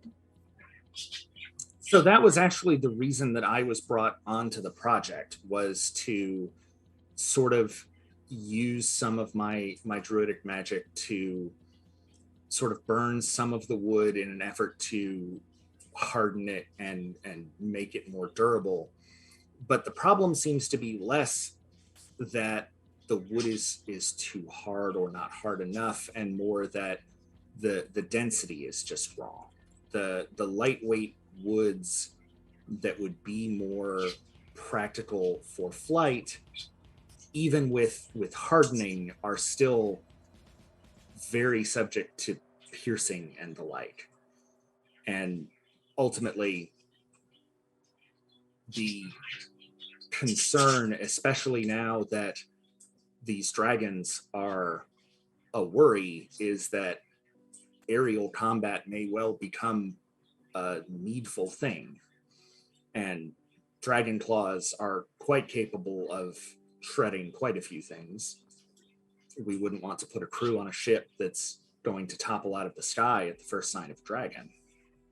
No, that seems mean. So unfortunately, I don't know that a material exists that could do this sort of thing.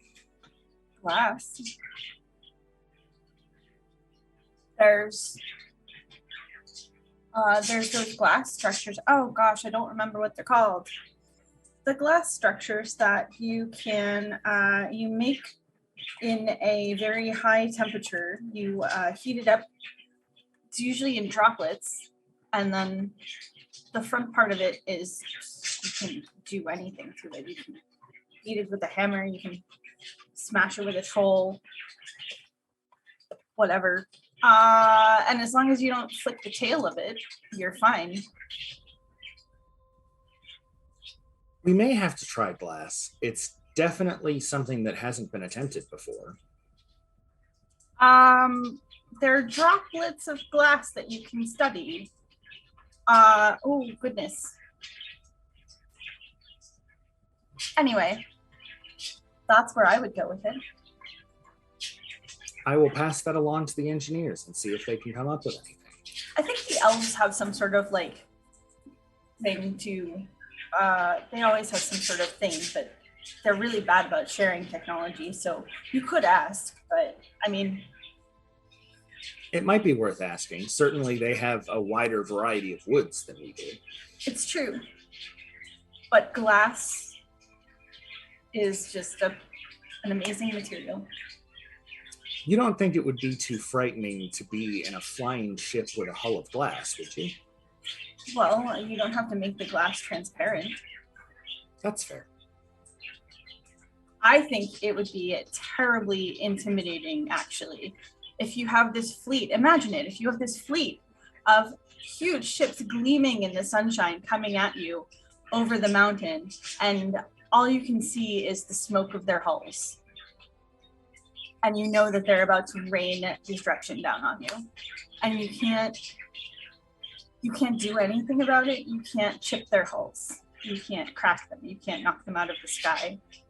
I think that would be an amazing thing. I will absolutely bring it to the engineers. Thank you, Gloriosa. You're welcome. Were there any other questions or anything else that I could do?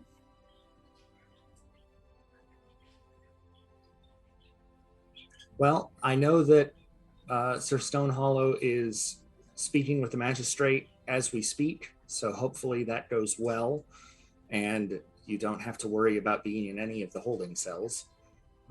Unfortunately, they are made much the same way as the ship berths are, in that they open up into just emptiness. Do you think that we can trust Stonehollow? I haven't interacted with him a ton myself. I'm not really a diplomat per se, but he is reputed to be the sort of person who is willing to speak plainly and frankly. Perhaps not kindly, but generally, because of his word, it's something that you can rely on. But I know that he doesn't promise things very often.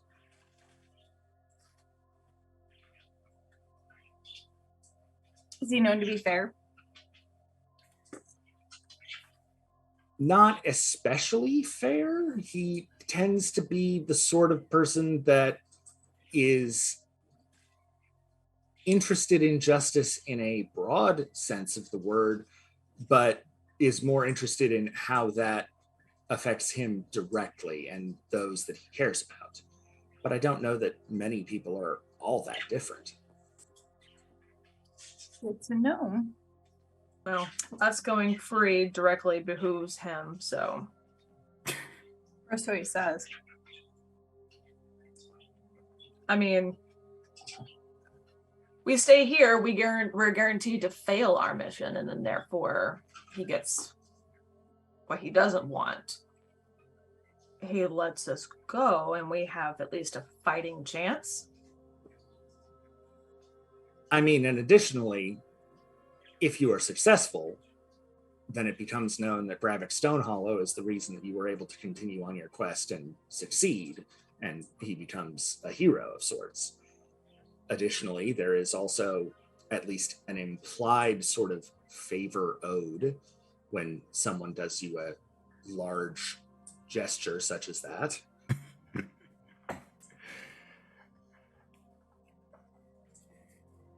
Mm-hmm.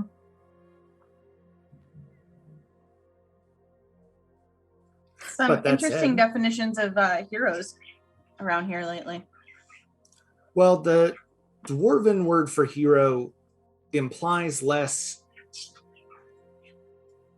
morality and more occupation. A dwarven hero is what in the common tongue comes out as an adventurer or a journeyer. There's someone who goes about and undertakes deeds, but it is not necessarily for the betterment of all, or even for the beautification or benefit of some ideal or a deity or anything of that sort. It can absolutely be for personal gain. I think that may be just a cultural difference in terminology. That's fair. I do hope he comes back soon, though, because it would be nice to get out of here and get on with the next phase. Well, I know that he had also sent a messenger up to the equippers on the top level. I know that they have quite a bit of gear, but I did want to offer something for all of you. It's a small thing, but I thought it might be somewhat helpful. And she will reach into a pouch on her hip and start to pull from it something far too large to have fit naturally into that space. I want that bag. Yeah. And pulls out a very large blanket. It appears to be knit, and it's sort of a bluish gray. The material is a bit oddly textured. It's not quite as soft as you might expect from the look of it, and actually has a bit of grit to it. And she sets it on the table and says, so this is woven out of a mixture of plant fibers that grow fairly deep in Lumia, and also some fur of a cave-dwelling creature. It makes for an exceptional filter. So it won't be protective per se, but if you wind up out anywhere near the sandy areas, this will probably be something that you can use to keep sand and grit and such things out of a tent or that sort of thing. Oh. Like a mosquito net, but for sand. Yes. One of the things that I found when I came down from Lake Town was just how pervasive the sand is getting everywhere. It's just all over and blows far further east than you would think. Yeah. Not looking forward to that. The desert is a very, very dangerous place.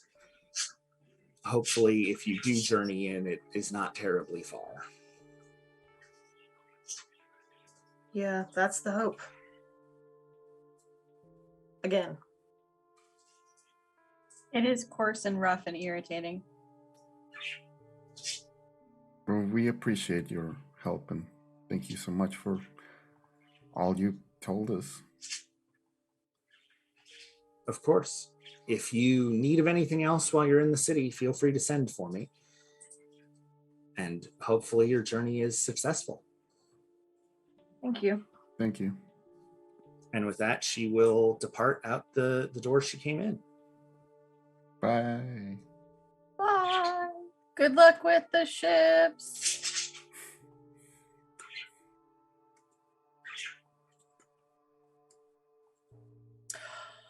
Okay. Well. So now we have to wait for Stone Hollow. Glorious is gonna just sort of like poke at the blanket and like kind of examine it and like get super curious about it. The blanket is very much like a mosquito net, sort of crossed with like a carbon filter. It does let air through, but it is a tight enough weave that it catches pretty much most particulate matter that would otherwise pass through it.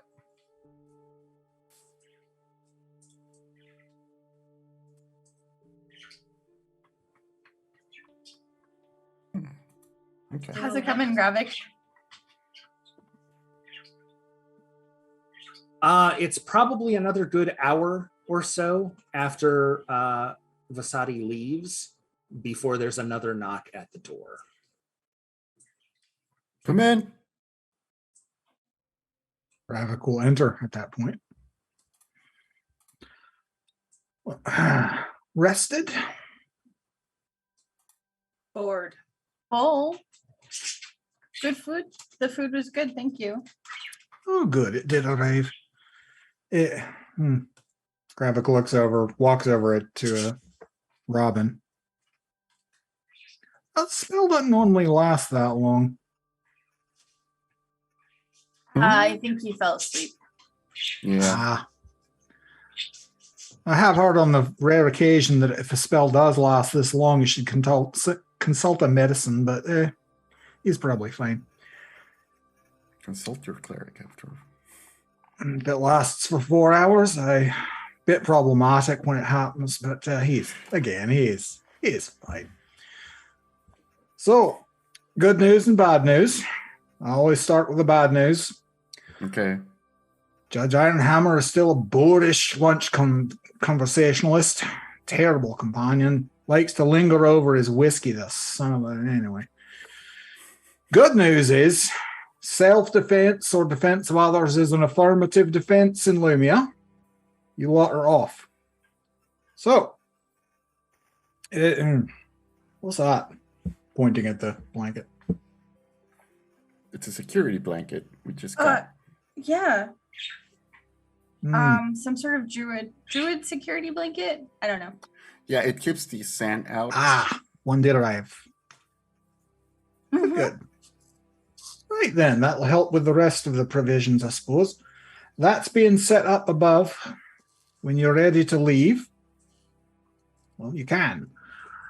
Made sure you've got enough provisions to cross the desert, since I don't know where you're going, which means at the very least you can get halfway out and then still have halfway back worth of provisions to be safe. Okay. So unless there's something else you're wanting to do here in Lumia, either way, it's waiting for you when you're ready. Well, thank you for all of your help, and the provisions and the meal and the everything. And thank you for the interesting idea about the ships that you mentioned to Vasanti. You're welcome. As I mentioned, you were being listened to when I wasn't in the room. Oh, so you heard us talking about if we could trust you. I've been told. It would not be the first time, Lunez, not in the slightest. Yeah. Well, it seemed an appropriate conversation to have. It's always an Yeah. appropriate conversation to wonder if you can trust someone who's out for their own good. I call it enlightened self-interest, personally. Fascinating. Well, we appreciate all your help, though. Is there...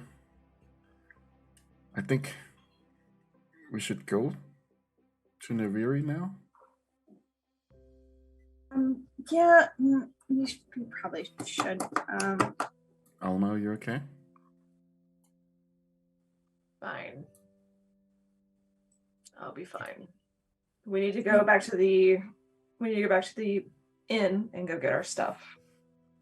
Oh, I think you'll find that's all been collected for you in anticipation of your departure. Waiting for you with your provisions above. So we're not banished or anything. We don't have to pay like a fine or anything. How would you pay a fine for self-defense? You know, it just Very good seems... point. She was just talking, just thinking we're good. How do we get out of here? Right this way. Happy to escort you. And no, you're not banished. You're absolutely welcome to return to Lumia whenever you like. Nothing's going on your records here. Thank you. My pleasure. I really thought that we were going to... Okay. Gloriosa is gonna just cast message at Robin, and even though he can't really respond, she's gonna be like, just so you know, I'm aware that this seems too good to be true, Robin, and I am totally 100% with you on that. Just FYI. I just want you to know that. Moment. Gravik steps out, and after a couple of minutes, comes back in with a guard with a hand cart to carry Robin out on. I'm just going to carry Robin around. Yay. Seems easier than one of you trying to lug him about. Easier than doing the weekend at Bernie's thing. Well, and your ceilings have a little bit of a low clearance for Tish to turn into what she turns into. Aye, that might cause a bit of a disturbance, to be honest, if it happened. People get To be fair, we are very not big. A bit bigger than people are expecting to see. Here. And I would prefer not to cause the upper layers to fall down on top of us because you disturbed it. Well, don't forget the Goliaths get around all right. Oh, yeah. Fair. I met the Goliath the other day. We should probably... Then I just like the idea of Rob being carted out, literally. Okay, thank you, bye! Do you not like being that big, Tish? We are too small. Oh. I don't think you're small. I think We wish to be bigger. I like you just the way you are, Tish. To be fair, Tish is totally normal for how old of a dragon she is. But going up against these ancient sisters, Tish is feeling very inadequate. Oh, I see. Yeah. I see. Okay. So Alma is just like taking advantage of her very long stride and just like beelining right the hell out of there to go up to where all of our stuff and provisions are. Because no, she's not excited about going to Nibiri, but she wants to get the hell out of here. Awesome. So up at the surface, there are all of your gear has indeed been collected. There's nothing missing, and nothing seems to have even been rifled through, so much as it's been picked up and sort of brought. And then there is a young dwarven man who is standing by the gear, and when you approach, he sort of makes this really awkward bow and puts on a very awkward smile and says, "If you are indeed 5-point strike, I have been instructed to ensure that you are equipped with equipment and provisions as necessary for the journey you are to take on the order of the Lumian Council." Yes, we are 5-point strike. There seemed to be some confusion as to where you were going. So I didn't want to have provisions ready that would not be appropriate for the journey you were taking. I would just imagine like a shitload of everything around. Is Stone Hollow still with us? He would have accompanied you, sure. Okay. We really appreciate all your help. And in the future, is there a way that we can communicate with you directly? I'm made aware that there's a sending spell. Perhaps you could use that if you like. Send messengers through the diplomatic channels if you've got any access to those. Or Grace knows how to get in touch with me as well if you speak to her. Oh, okay. Oh yeah, that's awesome. That's great. Thank you, and again, thank you so much for all you've done. My pleasure. And yes, we are 5-point strike. Well, 4.5 because it just looks at Robin. It's fine. It's fine. So are we headed back north, or are we headed out to Nibiru? I think we're headed out to Nibiru. Yeah, we're going to Nibiru now. But we gotta go through the desert to get to Nibiru? So the desert is west of Lumia. Nibiru is east. Oh. So Nibiru is in the forest to the east. The desert is to the west of Lumia. I think we have to go partway through a desert, and then we hit the forest, the Great Ligand Forest. Oh, we'll yeah, need to go to Nibiru to find out if anyone has any records about those bracers. And that will inform the rest of our journeys. So when the history books say that the city was lost to the desert, we've got to find out exactly what that means.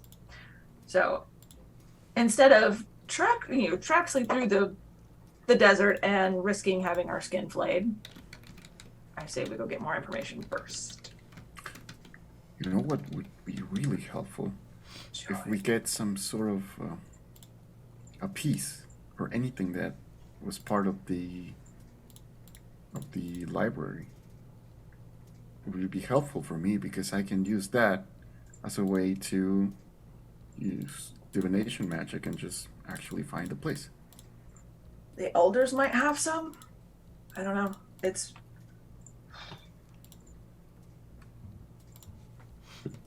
The young dwarf sort of looks among you and says, "So, to Nibiru then, did you wish to ride astride or have a carriage?" Carriage. fastest way. I've never been in a carriage. Well, the carriage and the horses directly will get you there roughly the same time. There is a path that goes through the forest to the city. Merchants normally use it. So did you need a guide, or will you be all right on your own? I think we'll be okay by ourselves, right? Right? I don't know the way to Nibiru. Do you? From here? Or wait. Am I saying the wrong town? Yeah. No. Nibiru. From Luminia. Ish. Alec, fetch them a map, would you? What? Of course, we can absolutely have a map. It's been a very long time since I was there. I don't. So, Strike DM. Doesn't this forest kind of have a reputation for being like, I don't know, pretty fucking dense Yes, quite. and like hard to navigate? It's difficult to navigate on foot, certainly, and much of it is the sort of density that makes it very difficult to sort of travel through and easy to get lost in. However, they do come with a map that seems to show about maybe a wagon and a half wide. I hesitate to use the word road because that's a generous term for what this is. That is sort of winding. Lovely. Okay, we should be back. Yes. We're back. Sorry about that, guys. Hey! We were doing Okay. so good. I mean, the tech gremlins have to show up sooner or later. Yep. That's how that goes. So as I was saying, the forest itself is generally very dense and fairly easy to get lost in. The map that is brought back for all of you does depict a path. It's not particularly wide, maybe big enough for a wagon and a half, give or take. The sort of thing that if two wagons came upon each other going in opposite directions, there would have to be discussion about how they would get around.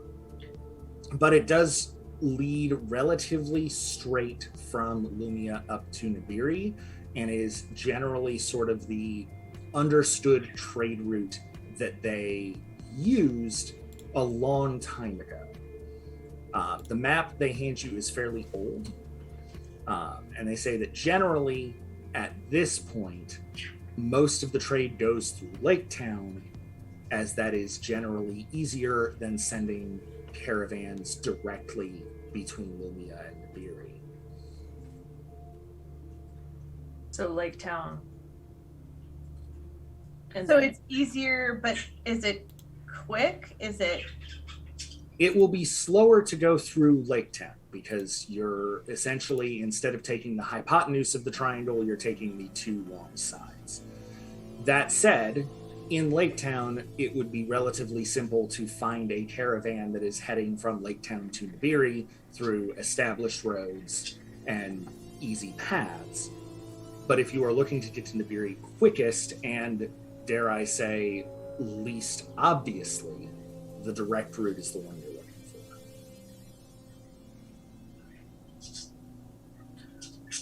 Let's get with Nibiru.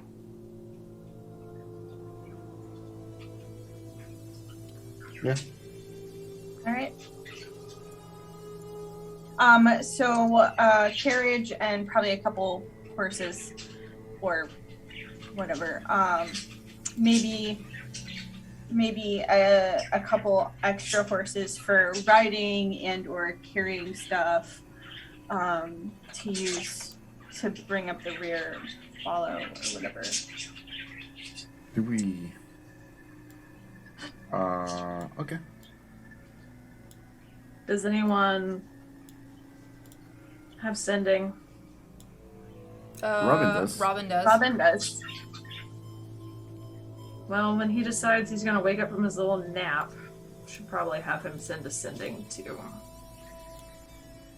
Sin. As a matter of fact, there is someone else that does know sending. Well, sort of. Alma, you receive a sending at this point from Helwis. Oh yeah. Elvis. Alma, I have to keep this short. I'm very sorry, but Omare is gone.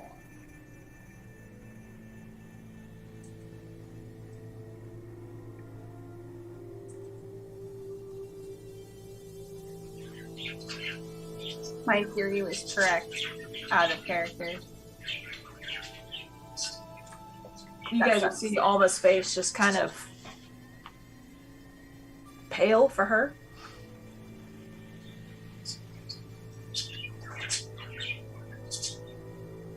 Alma.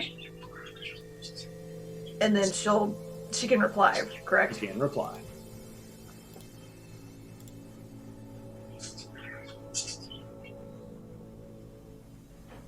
What does that mean?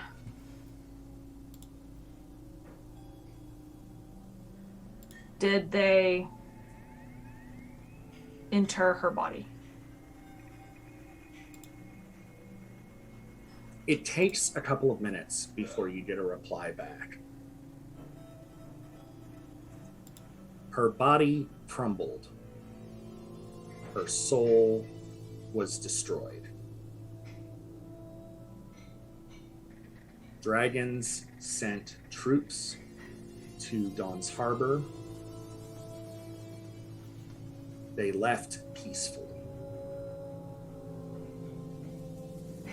Calliope refused their gift. And though sending doesn't really pass along gestures or anything like that, the air quotes around gift were fairly clear.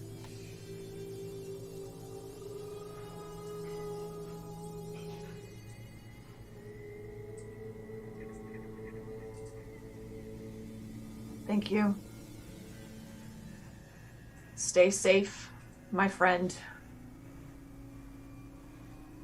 Looks like we are heading to Nibiru. We'll have Robin send word upon arrival.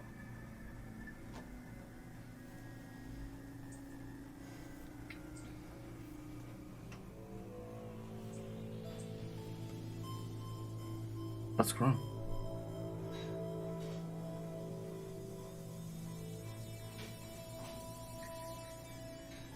There's no getting Amari back.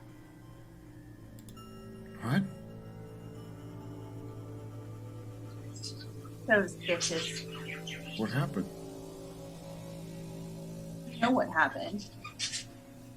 Her body's gone. Her soul gone. He destroyed the soul? But why? Does it matter?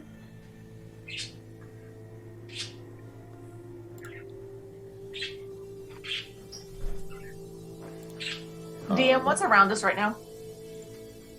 You are up on the top level, so it is mostly shop stalls and that sort of thing. There are some comings and goings of merchant carts and that sort of thing, but the young man that was determining your provisions and supplies has gone off to do so.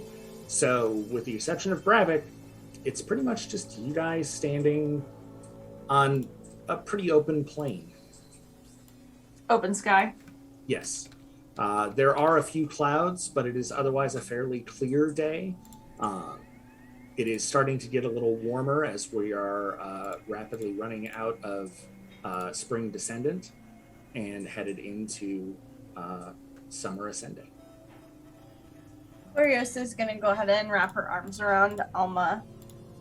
Alma's gonna break out of her embrace and just, I want them all fucking dead! As she just throws a fucking fireball up in the air. The explosion from the fireball startles most of the people sort of in the marketplace, but it's assumed incorrectly, as it turns out, that it was like a firework or something else like that that went off accidentally. No one was hurt, obviously, so it's just sort of a, oh, that was surprising. Alma, I'm sorry. Just go.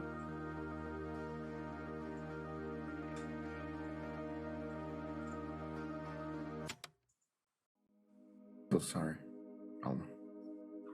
Glorious is gonna reach over and rub her back instead of hugging her.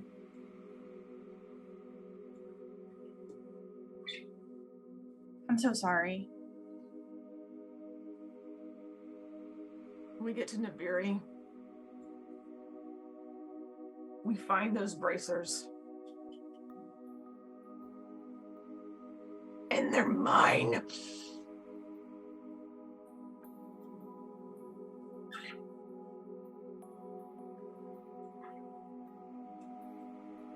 Okay.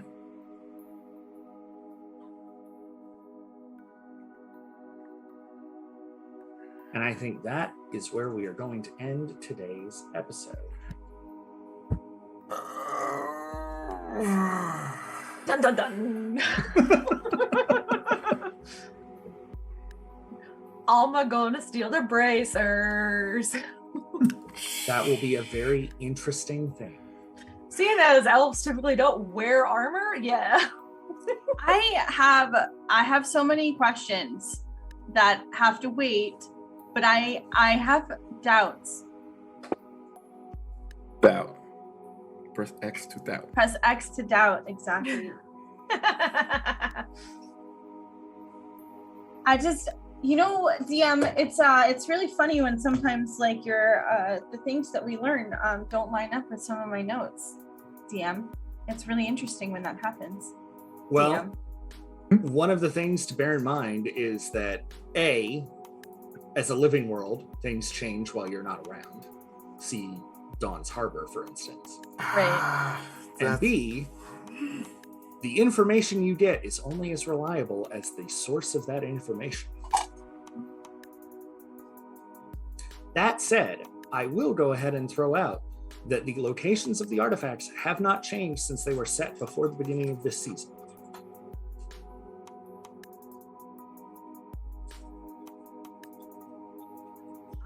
I'm just pointing out interesting things. DM. So we're going to go ahead and go around the table, and I'd like to thank Trav for bringing a wonderful character to life, both here and in the summit itself. For those who didn't know, the summit that has been referenced many times in the show so far actually was fully RP'd out by an entire cast. And the whole thing went through. Calliope was there, representatives from all over Utharia were there, and they had a really fascinating conversation, in part about 5-Point Strike, but also about other topics. Oh man, I want to. I have all of the logs, so it is entirely possible that at some point I will share the story of what happened at the summit and what was said, so that others can find out. We'll see how that goes.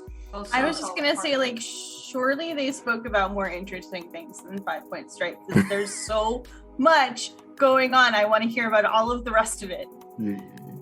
So we're going to go ahead and around back in the reverse order. So Trav, again, thank you for coming. Thank you for being flexible in what day to come. I know that originally we had planned to have you come on sooner, and then we had to move things around. But as always, you've been a wonderful person to tell stories with, and I am so glad you were willing to help us out with this. So tell everybody where else they can find you and what else you're up to, and go from there.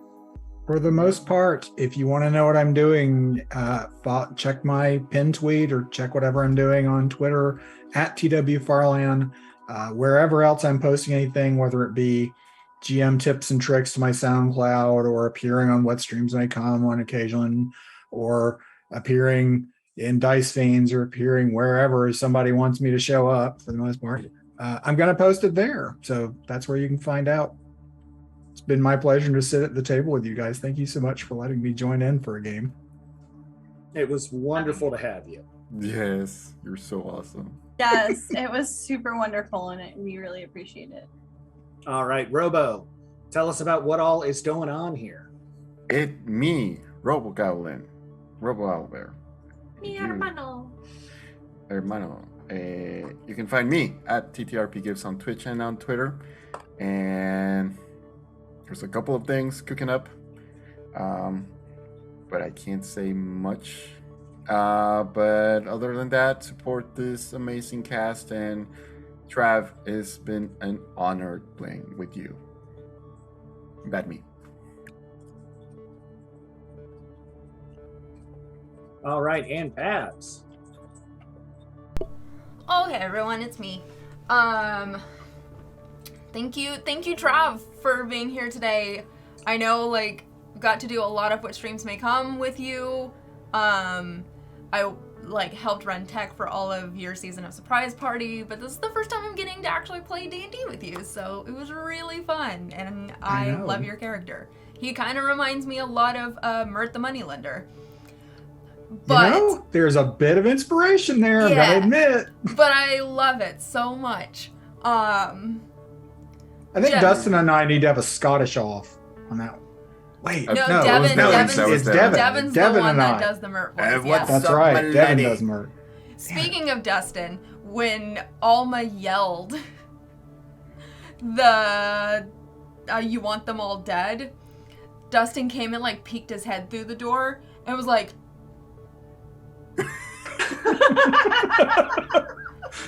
It's the peeking in and like the like- closing meme. he's You know? like, what is happening? But yeah. You mean he's not watching? No, He's prepping for tonight. yeah, they're prepping for tonight. He probably has it on in the background, but not enough to pay attention. Until Oh. apparently until I scream, I want them all dead. Yeah. That is That's a on fairly intention. notable soundbite. I'm just going to Right. throw that out there. right. Good thing he can catch the VOD, right? Yeah. As Trav pointed out earlier in our Discord today, apparently there was an issue with episode 7 on YouTube, and there's only 41 minutes of it, so I'm gonna have to go fix that. Yeah, I'm reasonably sure we played for longer than that. Yeah, I think so. yeah, I don't know why, I don't know. Did we? But I will be streaming tomorrow. If you would like to join me bright and early to help get your Monday going, I will have what I like to call Motivation Monday, which is from 9 a.m. to 9:45 Eastern Time. I play soothing, calming videos and music to just kind of wake up and get in a good headspace before I start playing Minecraft at 10 o'clock. And then a couple hours after that, I will be doing some mini painting, which I'm excited to get back to. Hey. Tuesday, I'll be back streaming a video game, possibly Stray, maybe Cult of the Lamb, I don't know. I've been yelled at by multiple people that I need to get Cult of the Lamb. You need But- to play Cold and Yes. Lamb. Yeah. It's quite good. We did have to cancel What Streams May Come last night because of some health stuff with some cast members. We've rescheduled Merry Wives for November 15th with the cast that has already been chosen so that they don't miss out. Our next show is going to be September 17th, I think is the correct Saturday. Hey, Babs. Yes. November 15th is a Tuesday. Son of a bitch. November 12th. November 12th. Son of a bitch. Anyways. November 12th. September 17th will be our next show. We're going to be doing As You Like It. And I'm super excited about that. And then we have something fun planned for October for What Streams Would Come as well. But yeah. We will be off from this show for a month because our next technically play weekend is Labor Day weekend. Yes, so we will not be airing on September the 4th. I was going to mention that when it came back around, but our next episode will be September the 18th. Yes. So a little under a month. Yep. And then that is one of 4 remaining episodes for this season. Yep. And if you need help keeping up with what episodes of UL are going to be happening when, down in our About section of our Twitch channel, we do have a handy little graphic that shows our Twitch schedule, and those dates are listed to help everyone keep up, including myself. But yeah. We also have some other stuff we're working on. Possibly an official Patreon. So keep your eyes out, because we will have a UL specific tier for those that just want all the goodies. So keep your eyes out. That should be happening pretty soon. So, Hey. yeah. All right, and Gloriosa, you are up next. Hi. I'm super excited about that Patreon announcement. Actually, like, that makes me super happy. That just like made my Sunday. More than it was already. So, Anyway, yeah. the birds are saying hello and I'm saying goodbye. I will be on stream later on. I don't have anything like special going on right now. You can catch. Can I hype? I'm gonna hype the other of the couple. Actually, you can catch Bad Kyle on Saturday nights over on Dirty 20 Gaming. He is doing a stream game, so I'm gonna hype the cackle. Yes. So that's what's going on in our household right now. And me streaming. We had bad movie night again a couple weeks ago. We skipped this Friday, but we'll be back next Friday. So yeah, that's me. Follow me on Twitter. Follow me on Twitch. We'll be around. All right, and last but certainly not least, Jess. Hello, everybody. I am Jessica Skellington. I played your sassy, fiery Alma Verfolkt today. I know that Robo has got some stuff he's got to go to, so I'm going to make this quick.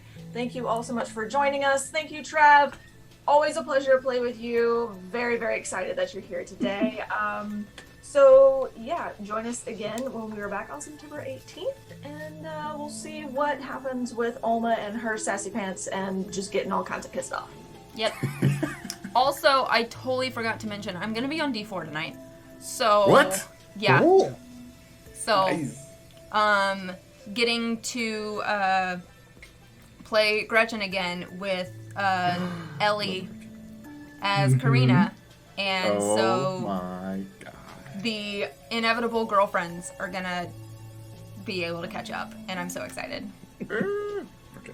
So, That's the formal ship name, the Inevitable Girlfriends. But that's actually a good name. like after the last, it's become a whole thing, and I am so happy to have Ellie as the inevitable girlfriend for my character. It makes me really happy because I love Ellie. Ellie's the best. She's great. So, Ellie is absolutely wonderful. All right, so that is us for today. D4 coming on later tonight over at the D4 RPG channel. Motivation Monday tomorrow. And keep an eye on Twitters and socials for everybody for what they are up to. Take care of yourselves, and we will see you in not 2 weeks, but 4 weeks. yep, we're gonna try and raid Nomadic. So, Hey, Yeah. Gnome. hopefully their channel allows us to raid them. So, We'll see. we'll see. So, we're gonna head over there, go spread the love. We love you guys. Bye, everybody. Bye, everybody.